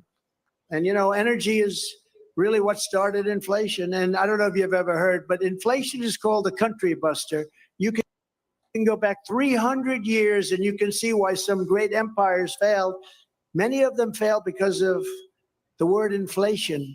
You look at Germany, old day Germany, and you look at so many other countries. Inflation is a country buster, and it's busting our country right now, where bacon is 5 times more expensive than it was just a short while. Bacon! Even I say, I don't want any bacon, it's too expensive. But we're going to get it under control, and we're going to do it fast because we're going to have so much energy and the prices are going to come down and everything else is going to follow. Under crooked Joe Biden, the economy is floundering. Families are suffering, and the largest growth industry in our country by far is government. It's the only thing that's growing. When I'm reelected, we will stop Joe Biden's inflation disaster. And we will rebuild the greatest economy in the history of the world. We'll do it. And unlike Ron DeSanctimonious, I will always protect Social Security and Medicare. He did not protect it. He wanted to do bad things to it for our great senior citizens. And when I get back into the Oval Office, I will totally obliterate the deep state. We started with Comey. We got rid of him. And we got rid of a lot of bad people. We will root out the corruption, bribery, and influence selling in our nation's capital. And we will start by exposing every last crime committed by crooked Joe Biden. Because now that he indicted me, we're allowed to look at him. but he did real bad things. We will restore law and order to our communities. And I will direct a completely overhauled DOJ to investigate every Marxist prosecutor in America for their illegal, racist, and reverse enforcement of the law. On day one, I will sign a new executive order to cut federal funding for any school pushing critical race theory, transgender insanity, and other inappropriate racial, sexual, or political content onto our children. And I will not give 1 penny to any school that has a vaccine mandate or a mask mandate.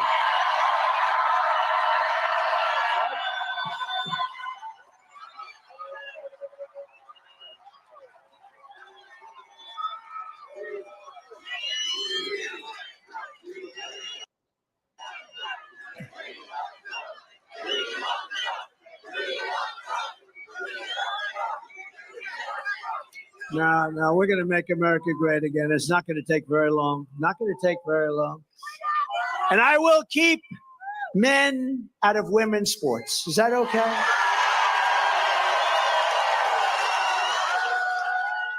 I will fully uphold the Second Amendment. I will continue to protect innocent life. We will restore free speech. And I will secure our elections like they've never been secured before. I don't know. When he talks about stuff, it just seems like it's more fun. When he talks about building the wall and doing all that, it seems like it's more fun. When Vivek talks about building a wall, it seems too serious. It's just, and I think also I will build a missile dome. Oh, yeah. And let's bring up a picture of this guy again. There he goes. I have to tell you, too, I want you to look closely at his hands. He's clearly a white supremacist.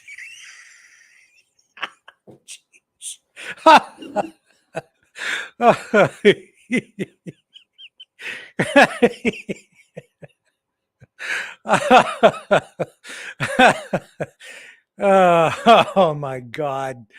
Oh, well, look. Look what he's doing. Look what he's doing with his hands. And then look it up. Jeez. Oh my. I'm sorry. I'm sorry. I can't. I don't know. I just don't know. Oh, did you hear this story about election officials in several Washington counties were sent letters with a white powdery substance, and the message was calling for an end to elections so that the political right doesn't gain any more power? So apparently these letters were laced with fentanyl. Probably came from Canada. Here's a picture of the letter, and there's an Antifa symbol on these letters. Here, I'll show you. Coming up. There it is.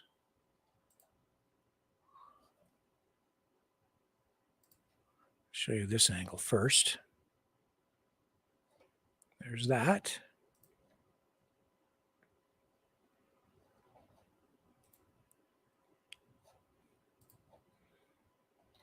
And yeah, see there. See? And there's a gay pride flag and a satanic symbol on the bottom. Isn't that nice? You know, somebody doesn't like democracy. Somebody apparently with Antifa ties. Anyway, so the chair of the Skagit GOP confirmed the letter sent to Skagit election officials. Also had a Portland, Oregon return address, which means it was likely from the same person or group behind the Pierce County letters. It says here, this is what I'm reading about it.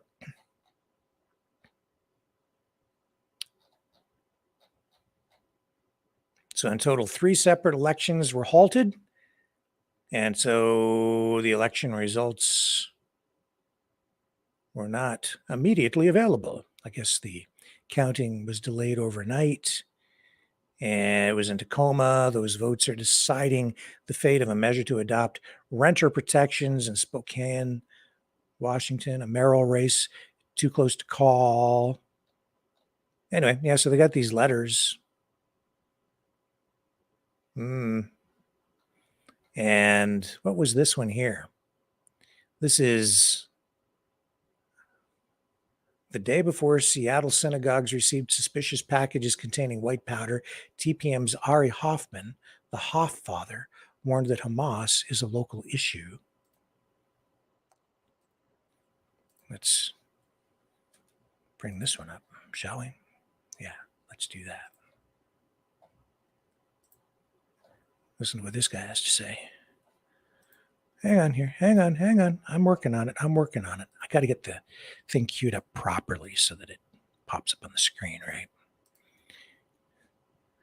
Don't worry, you're going to love this one, I think. I haven't heard it. So we're running this one on the fly. Okay. Here he is, the Hoff father. Ari, you're really talking about the Israel stuff a lot. And how much longer do you intend to keep doing this? Now, most of the people who say that are usually people who call to beat up on me about something or get mad at me about something, but I think a lot of people need some explanation here. Hamas is a local issue now. Jews in Seattle, because of the ongoing anti-Semitism, I mean, somebody sent a threatening email to one of the kosher delivery places around here. People are sending in threats that we're seeing all across the country. People are assaulting college kids on college campuses just because they're Jewish. You're seeing this stuff everywhere, all over the place. Because terrorists invaded Israel? So now we're at risk here in the U.S. because terrorist supporters have decided to target Jews, and so many people have turned their backs on the Jewish people. Hamas is a local issue now. Okay. We need the police. There's not as many of them as we used to have before. Oh, hang on. We're not done. When you call the police, they don't show up as quickly as we need them to. The police, there's not as many of them as we used to have before, so we need to hire private security. When you call the police, they don't show up as quickly as we need them to. That's why we have our own guns. Half of my synagogue came up to me this weekend and said, Ari, where can I get guns? Where do you go shooting? Where can I get training? So I want to be very, very clear before this next segment, just to be clear with everybody. I voted for Tanya Wu. Tanya Wu, for those of you who don't live in the Seattle area, is running for Seattle City Council District 2. My whole family, anybody who could vote in my family, voted for Tanya Wu.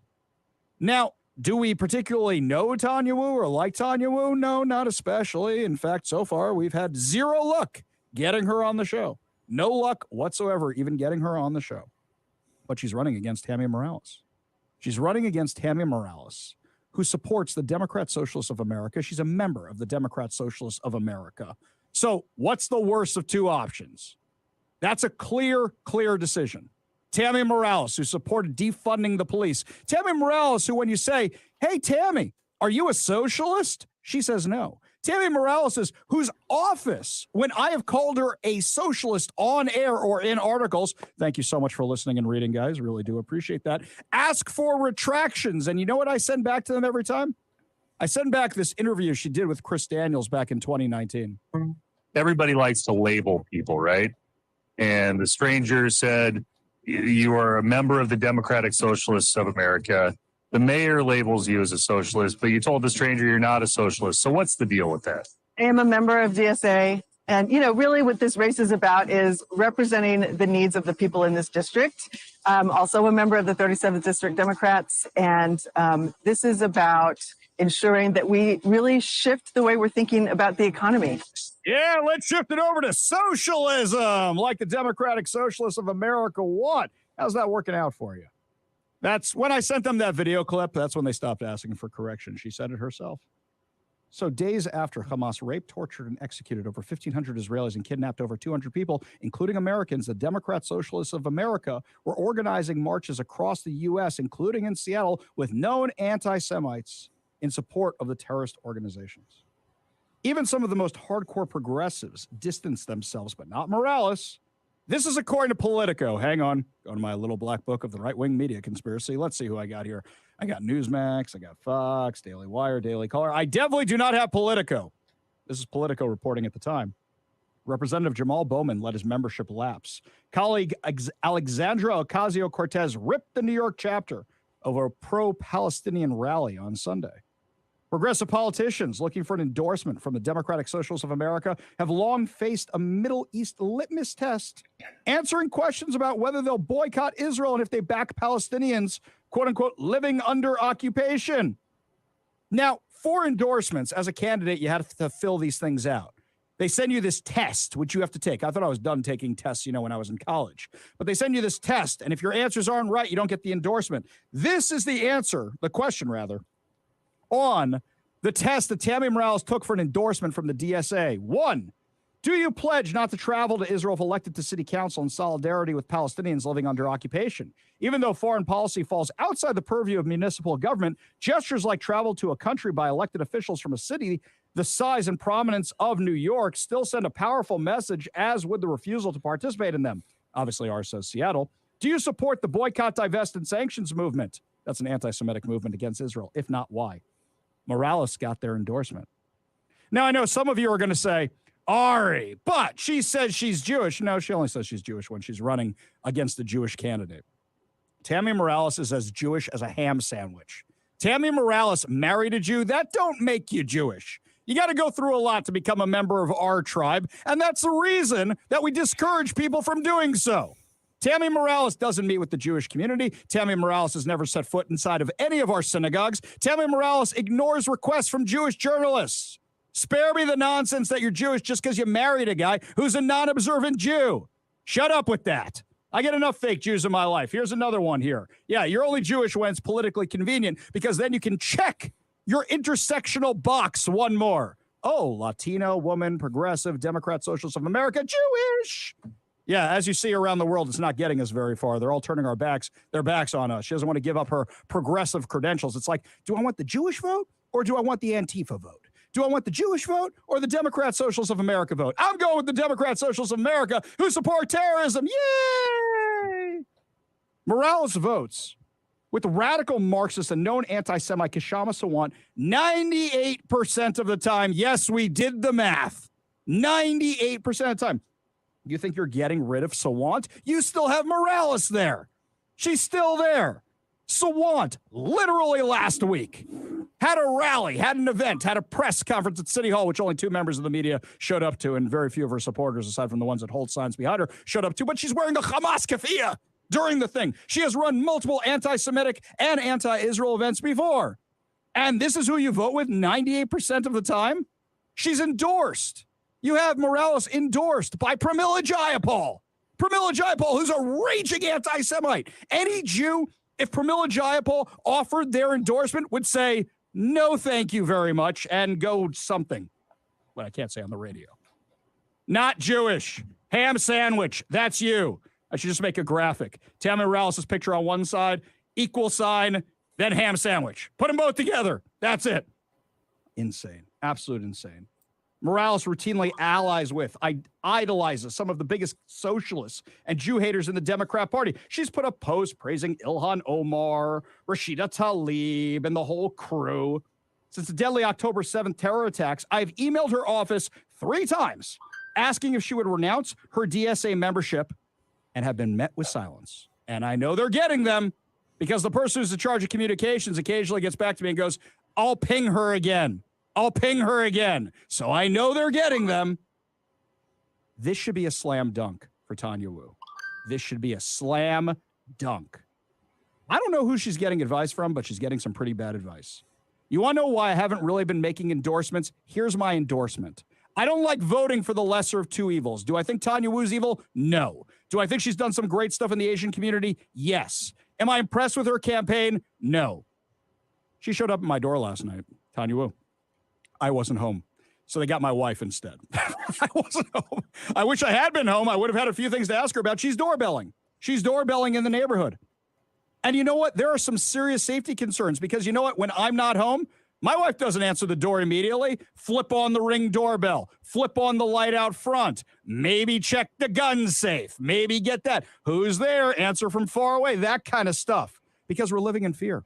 We're living in fear right now because if somebody knows what they are looking for, you can spot a Jewish house. And anti-Semites know that, aside from the giant Israeli flag on my house, next to the giant American flag, next to the giant Kraken flag. I'm pretty easy to find. So you know what? We take extra security precautions. I'm not going to list all the extra security precautions we have. But when somebody's doorbelling, we're hesitant to open the door because people are out to kill Jews. Who's at the door? Is it the door dasher going to see if a mezuzah or something or do something like a woman in California yesterday whose door dasher told her Jews should starve and wouldn't give her groceries? When you're looking up the laws about shooting a home intruder, it's become a local issue. And it's not just Jews, by the way. How much crime is out there that's affecting non-Jews? Crime affects all of us. And Morales voted to defund the police time and time and time again. So Tanya Wu said when she was at my door yesterday, according to my wife, she said, I'm not discussing the Hamas stuff because it's not a local issue. Of course it's a local issue. The person you're running against is part of an organization that supports terrorists, is part of an organization that wants to defund the police and put all of us more at risk, is part of an organization that advocates for releasing people from prison. Of course it's a local issue. This is the local issue because this organization seems to be committed to the downfall of America. How is Hamas not a local issue?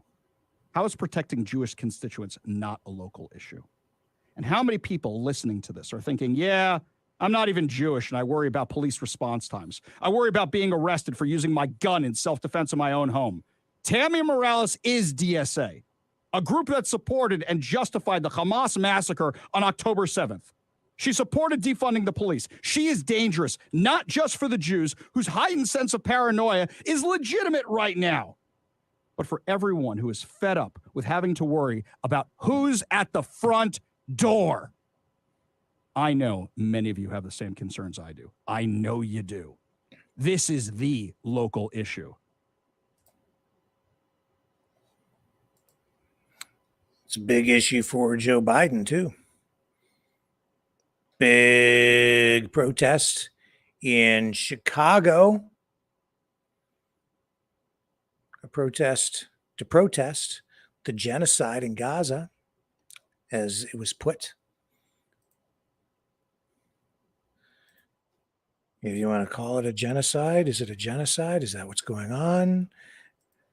I am always reluctant to use any words because people have such strong views one way or the other on this. Here's what it looked like in Chicago, the Windy City. We want justice, you say how? We want justice, you say how? And the siege of Gaza now. And the siege of Gaza now. We want justice, you say how? We want justice, you say how? And the siege of Gaza. And Biden himself, well, he says no chance of a ceasefire. That's what he said when he was scrummed by media today. Bring this clip up. This is maybe not the best version of it, but it's the best one I can find at the moment. You'll hear what he has to say. Here we go. This is, found this one in the YouTube shorts. I knew he was talking about it. Here we go. We're still optimistic. What are the chances of a Gaza ceasefire? None. No possibility. Any update on getting hostages out? We're still optimistic. So he says, no chance of a ceasefire, but still optimistic that they'll get the hostages out. We'll see how it goes. Let's take a little break here. I'll come back on the other side.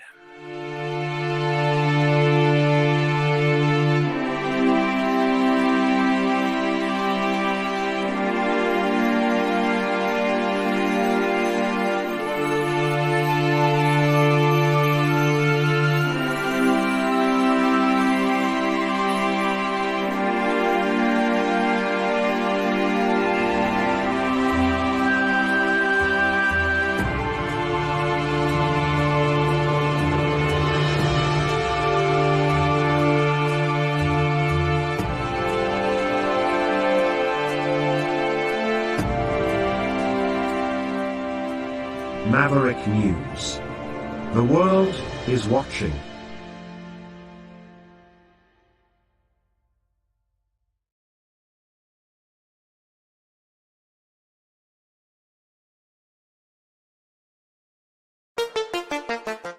The New World Order. Government overreach. The Great Reset. Mainstream media lies. Now more than ever, independent voices are needed. Donate now at freedomreporters.com. That's freedomreporters.com. Maverick News. The antivirus program for your mind.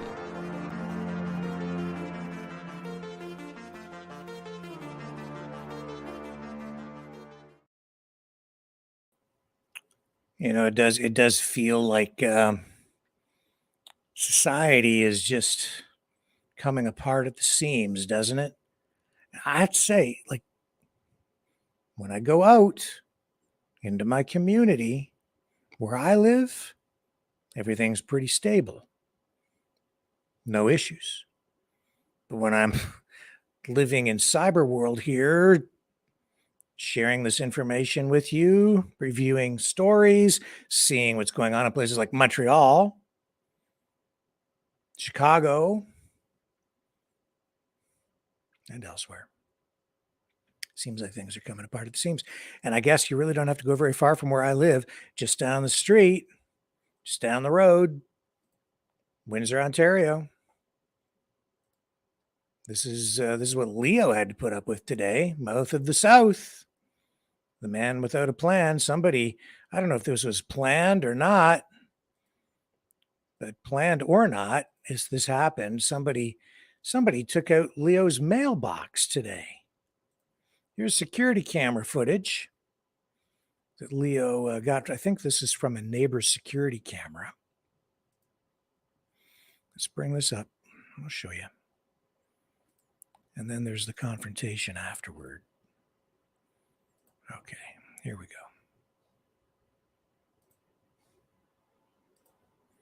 Got to click so many buttons to get this stuff up on the screen. Like, got to do like 7 clicks or 8 clicks. The guy walking in front. Let's just roll it back a little bit. We'll roll it back. So here's the suspect.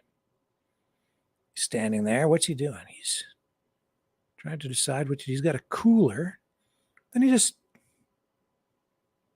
walks across. He's standing there. Well, why would he do this? Just walks across, goes over.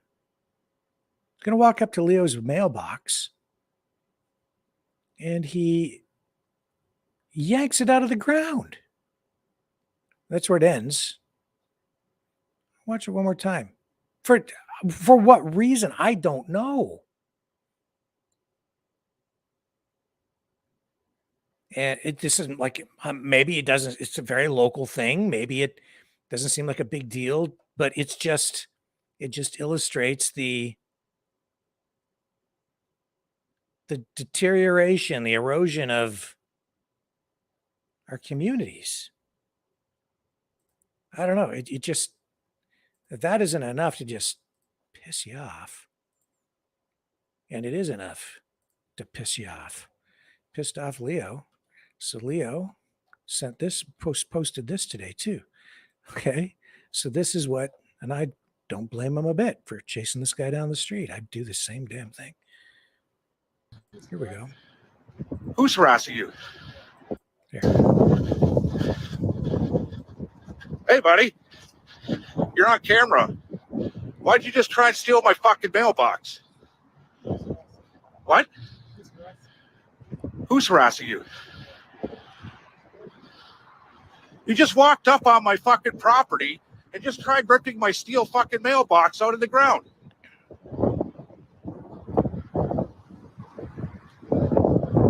It's on video. Pardon me? Can you see the video? Yeah, you're going to see the video, all right. I had to dig a hole and put cement in the fucking hole. You just fucking broke my fucking steel mailbox. I'm bullying you, eh? You're a fucking goof.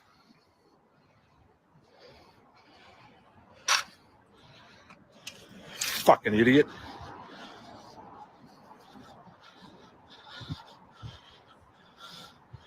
So this is what the fucking creeps are doing.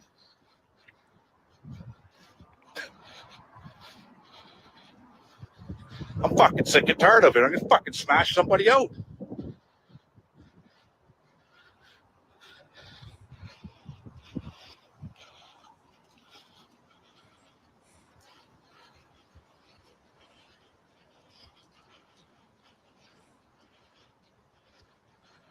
My motherfucking mailbox.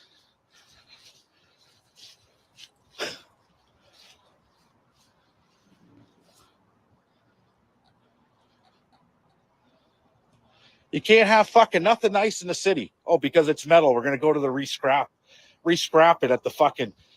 What a fucking goof. I'm harassing him.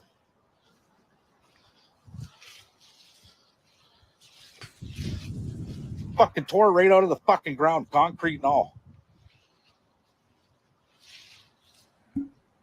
He did that because he wants to scrap metal.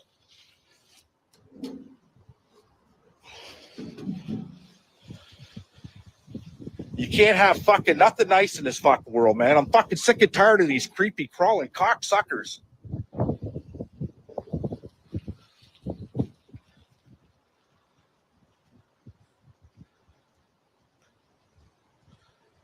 Unfucking believable. Unfucking believable. Wow. Unfucking believable.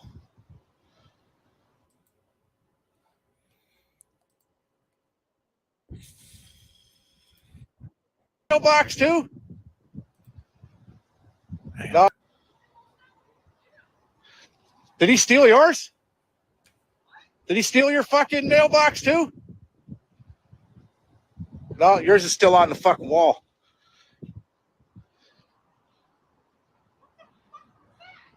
Unfucking believable.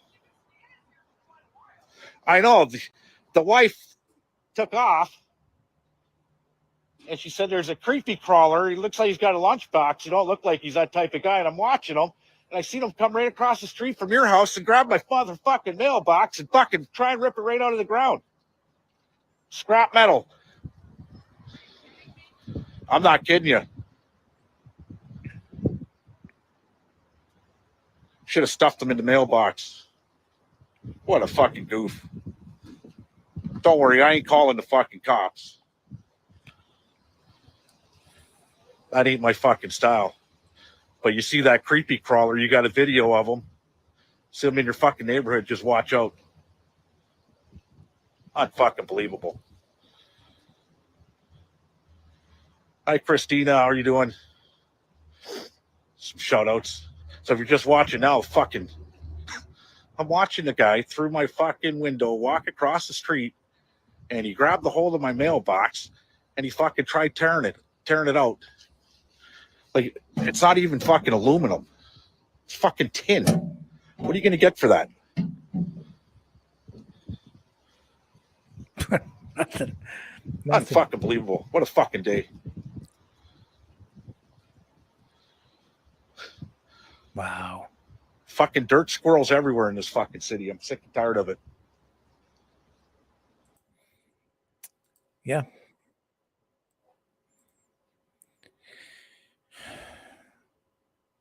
Quite a state we've fallen into.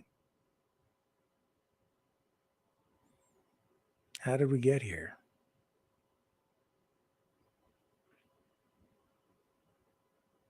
I don't know. Hell of a mess, eh? Hell of a mess.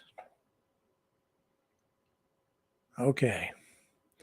Let's take another quick break in a moment. I will remind you before we go to break again that you can support the show by donating at freedomreporters.com. You can support free speech by donating at freedomreporters.com and free media. And you can also support the channel at at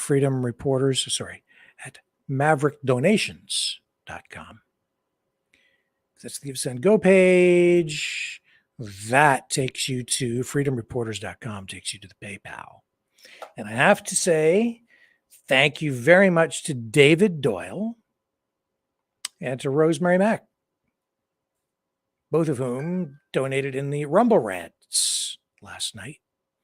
And I did not see that until just moments after we ended the program. So I wanted to make a point of saying thank you to both of you for your donations last night in the Rumble Rants on Rumble, which works like the Super Chats. And of course, we are demonetized still and probably forever on YouTube. And we don't have any monetization on any other platforms. So it's entirely up to you guys to support the channel. You're the only support that we have. And if we can't pay the bills, then we're in trouble. So need your help. Appreciate your help very much. Please like, share, subscribe. Like and share on Facebook. Subscribe on the YouTube channel if you happen to be watching our backup channel on YouTube. And please subscribe to our Rumble channels. 2 of them. Maverick 2 and Freedom Reporters over on Rumble as well. So what I'll do is we'll take a break, like I said, and I will get the phones set up, and we'll take a few calls tonight on the other side of this.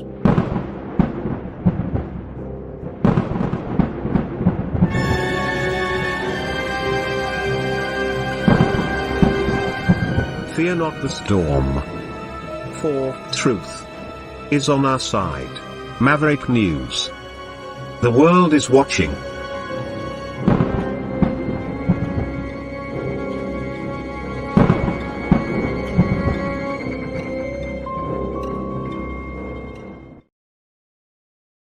Okay, and I'll run the video so you know what number to call. And where'd you go? There it is. Here's the number so you can exercise your right to free speech.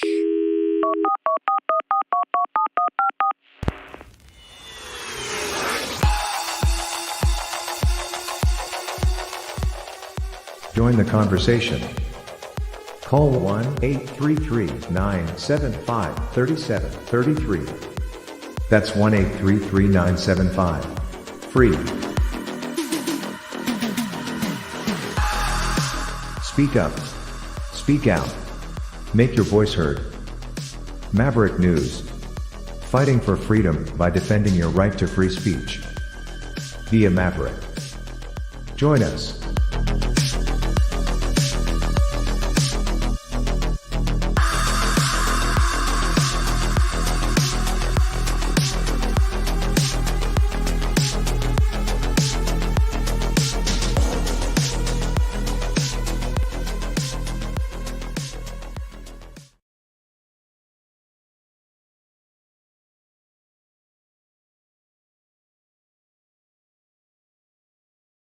Hello, world. Are you awake?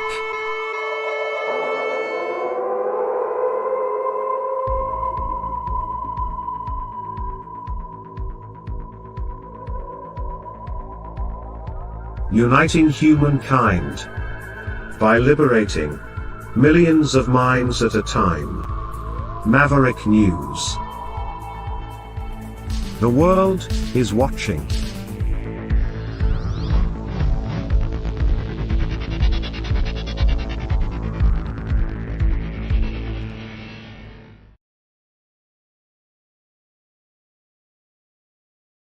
Okay, folks, you can join the conversation at 1-833-975-3733. That's 1-833-975-3733. And we have our first caller on the line.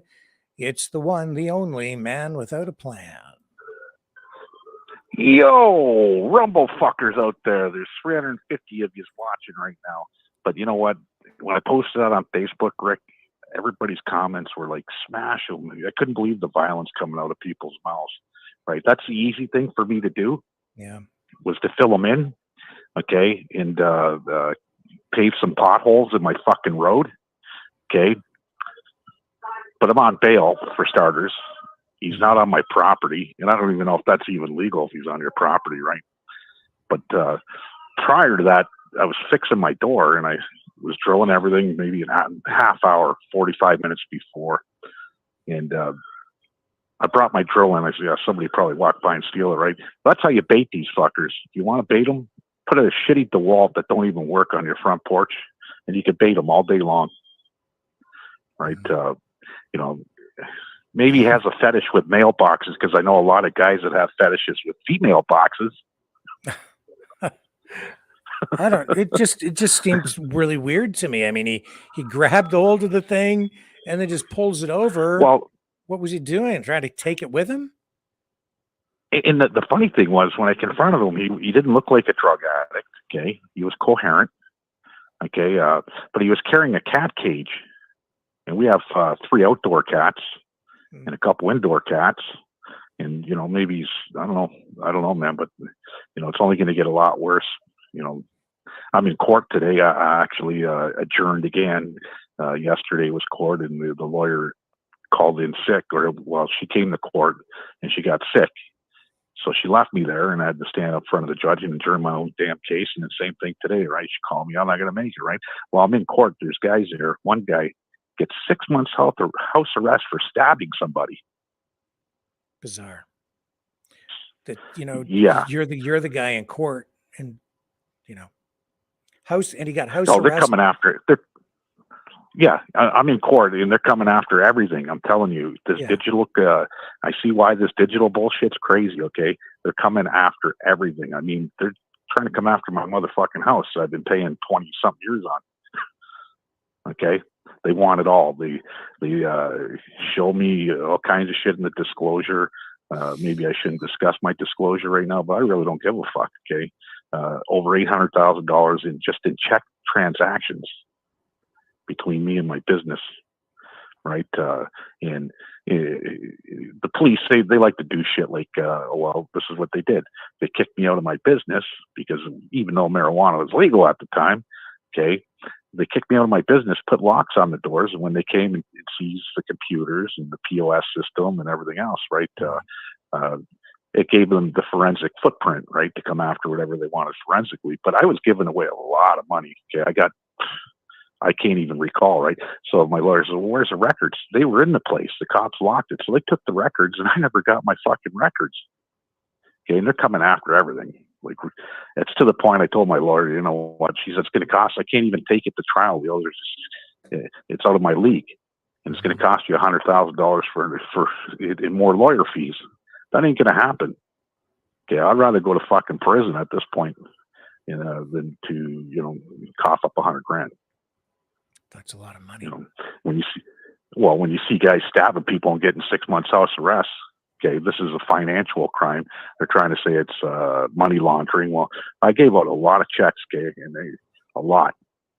Okay, like she says, "Well, do you know who this girl is?" I say, "I know exactly who this girl is." And she was a mother of three. She's a mother of three kids. Okay, and she had no place to go with her kids because she went to split up with her husband. And I cut her a check for $8 fucking grand. It was her first and last, and bills, utilities, and food or whatever, right? Just shit like that, right? I said, "There's going to be 100 people that are going to come testify on my behalf that I gave money. Like it was free money." That's what it was. And I knew the government was going to come after it, so I gave it away to the people that needed it, right? And now I'm going to pay at the end. Fuck them. That's where I'm at, right? So it's very depressing the last couple of days because this time we went back an hour. Yeah. Right. Went back an hour and I'm just fucking depressed. I told my wife, I just want to take my jet ski out right now and fuck off and not come back and freeze to death out in fucking Lake Erie somewhere. That's how bad it is. Right. I'm pretty positive, okay, 99.9% of the time, but this 0.1% right now is fucking, I'm not there, right? It's like everybody's fucking around, right? And then when Buddy grabs my mailbox, fuck yeah, Jesus, what's going on with this world, man? Well, you were pretty restrained, I thought. You kept it together. You know what? And a lot of people know me and they know what I'm capable of doing, right? I'm no slouch. And I'm not going to be a slouch for anybody. But like I said, if I would have baited him with my fucking DeWalt, okay, I would have had him on my porch. Would have been a different story. I got a pit bull, I got a Rottweiler, and you got my two fists. Fucking, not that I needed it for him, right? But could have been a whole different scenario, and I'd probably be locked up because that's the way the system goes. My brother-in-law out in Bothwell by you, same shit happened. He confronts a thief in his fucking garage, so he puts a beat down on him. Okay. The cops come, they arrest my brother-in-law, and he's law-abiding. Okay, never had a charge in his life. He was tied up in the courts for 3 years. It cost him $30,000 in a lawyer, and he got a conditional sentence at the end for somebody on your property stealing your shit, and you confront him. Come on, what are we? A bunch of sheep, just waiting to be victimized? A lot of things are upside down. It's upside down, buddy. Yeah. It's really upside down. And I've had it, really. I'll tell you one thing about jail, and I'll say this to everybody, jail's not a fun place to be, but you make the best of it. I can tell you this much. There ain't no woke fucking society in there. Zero, zipple. We don't play that game in there. Okay. You want to be woke, you're going to go to sleep. You don't play the game in there. Okay. And that's just the way it is. And I'm to that point, like, fuck, really, I missed 2 days of work for this court shit. It's like fucking. Then my boss like, "You want to come into work next week?" I don't want to fucking go back to work ever. Yeah, I understand. If I don't go back to work, I might qualify for legal aid. I don't have any money. Sorry. Right. So that's where I'm at. Right? So I think this time change shit, they should fucking switch it. Just get rid of it. Really. Yeah, I don't like it either. Well, they do it for who? The farmers? Come on. Yeah, it's people are depressed, okay? Yeah. And with the way the economy is and the way fucking groceries are, and I'm thinking court, 100 grand here, this is fucking getting ridiculous to the point where, I could see a lot of people committing fucking suicide in this country because they're depressed, buddy. And I don't fucking blame them. If you can't feed your own family at the end of the day, that takes a toll on your mental health. A lot of stress out there.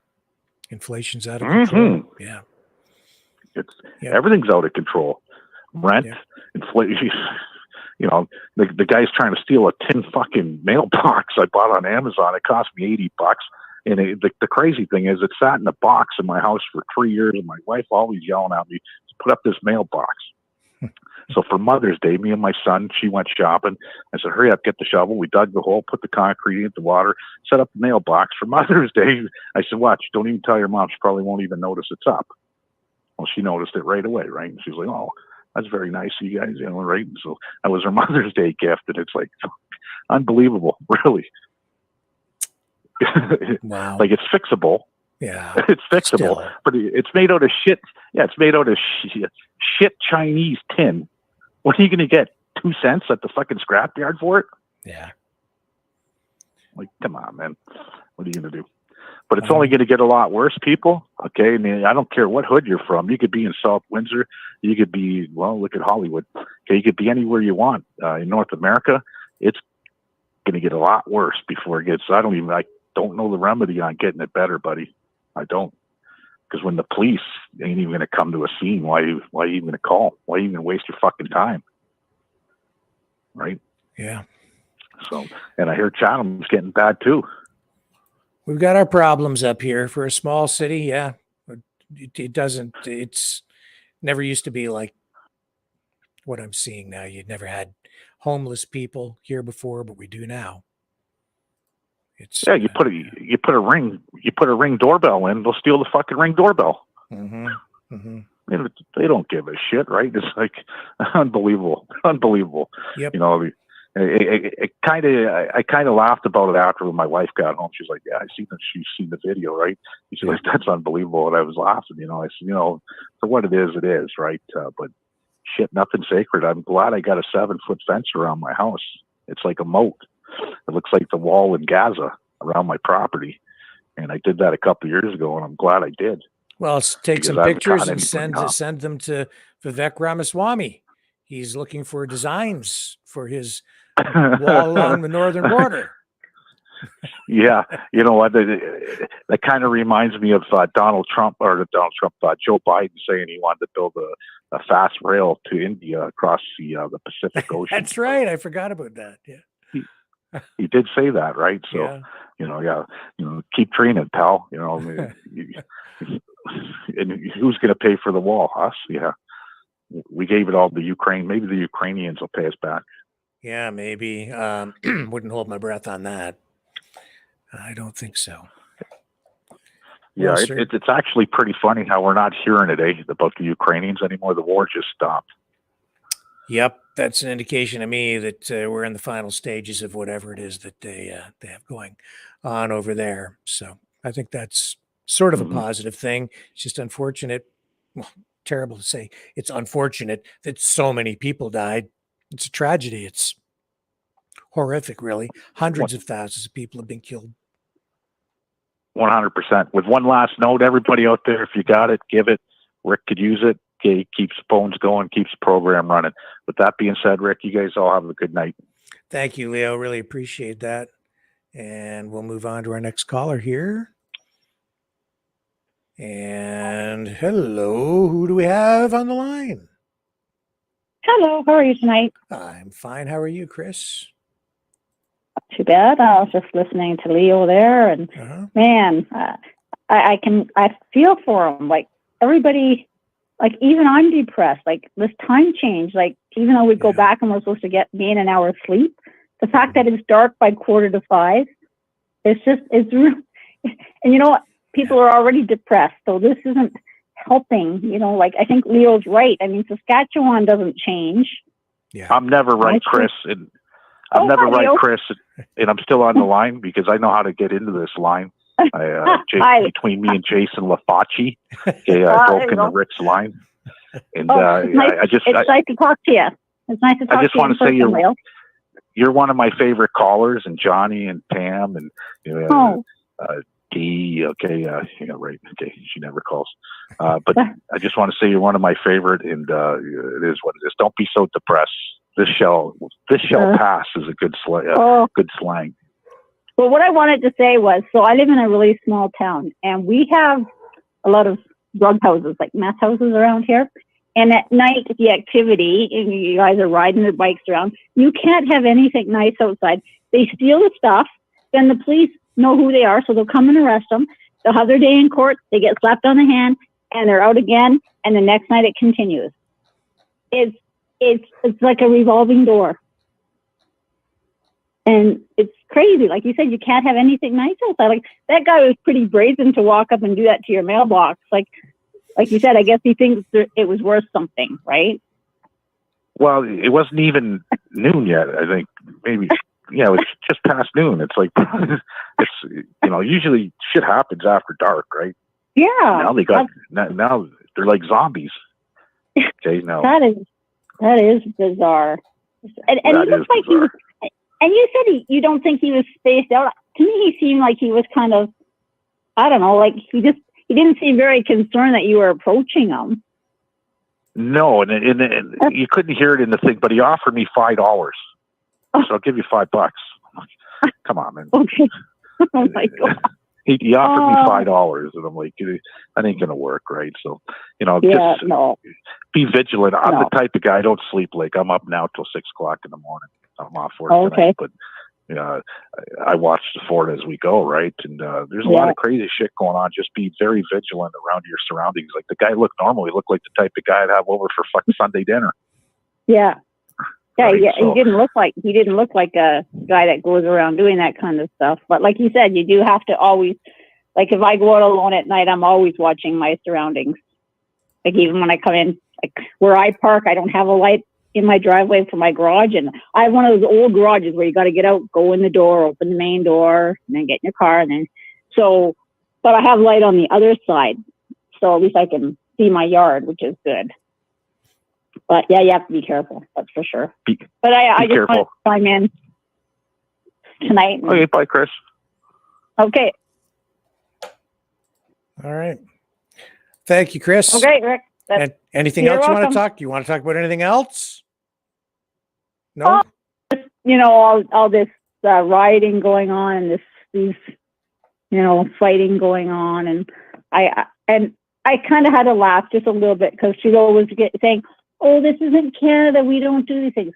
Oh, but it was okay for you to call the police and beat the shit out of all the freedom fighters at the protests, the truckers. Yeah. So you mean like it's just I can't even listen to him anymore. He just actually makes me ill. Like here's a guy who just opened the borders, massive immigration, record levels of immigration over the last 8 years. He's changed the demographics of the country, the fabric, the tone of everything. You bring people with opposing points of view on politics, religion, on everything. You put them right side by side. What the hell did you think was going to happen?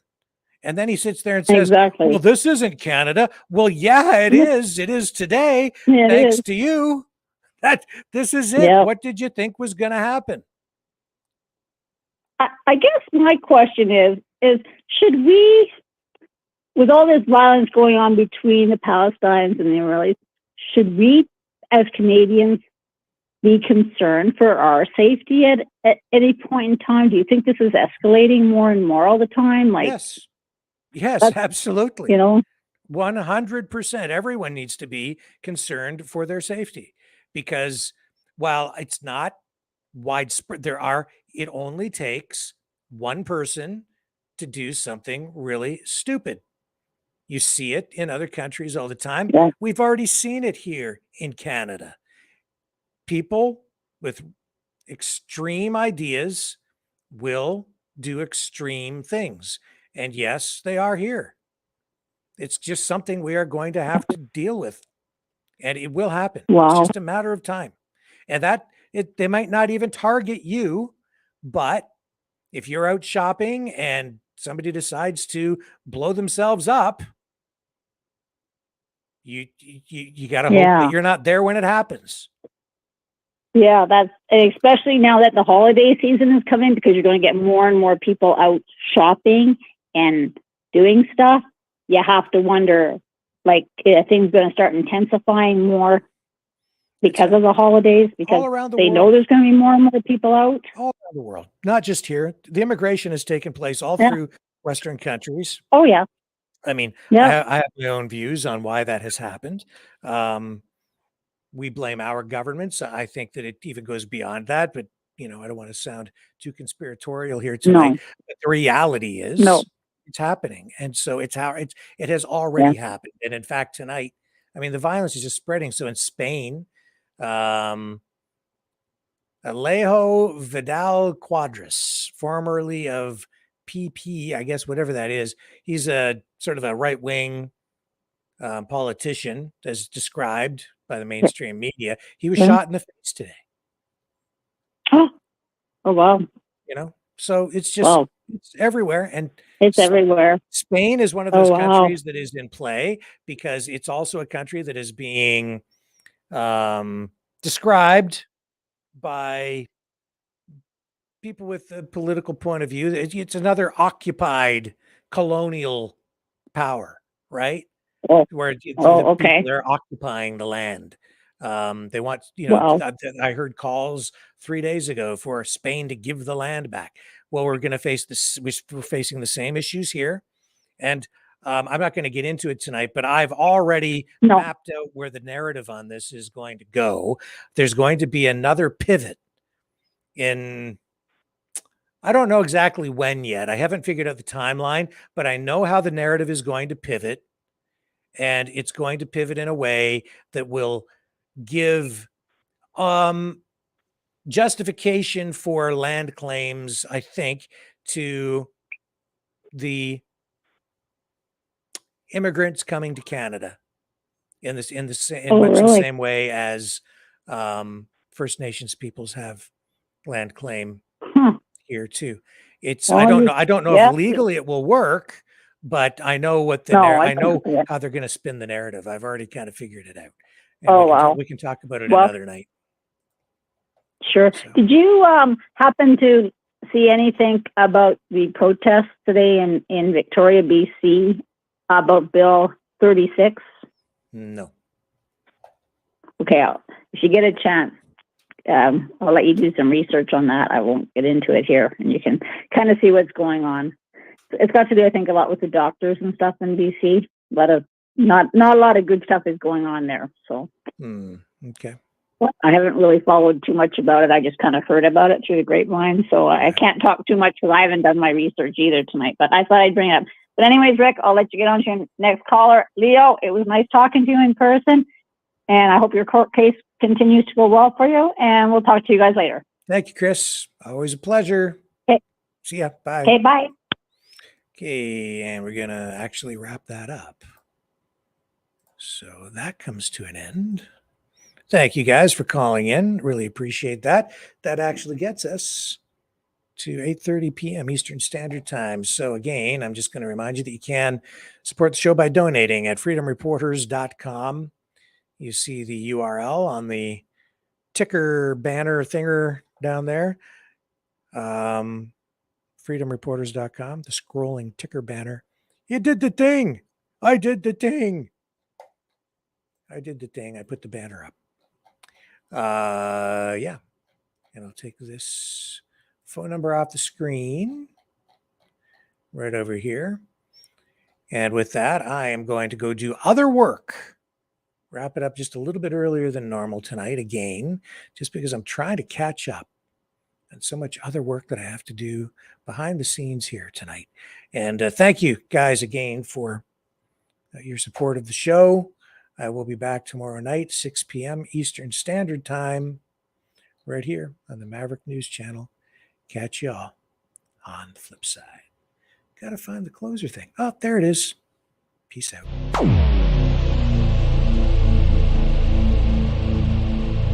This has been a Maverick Multimedia production.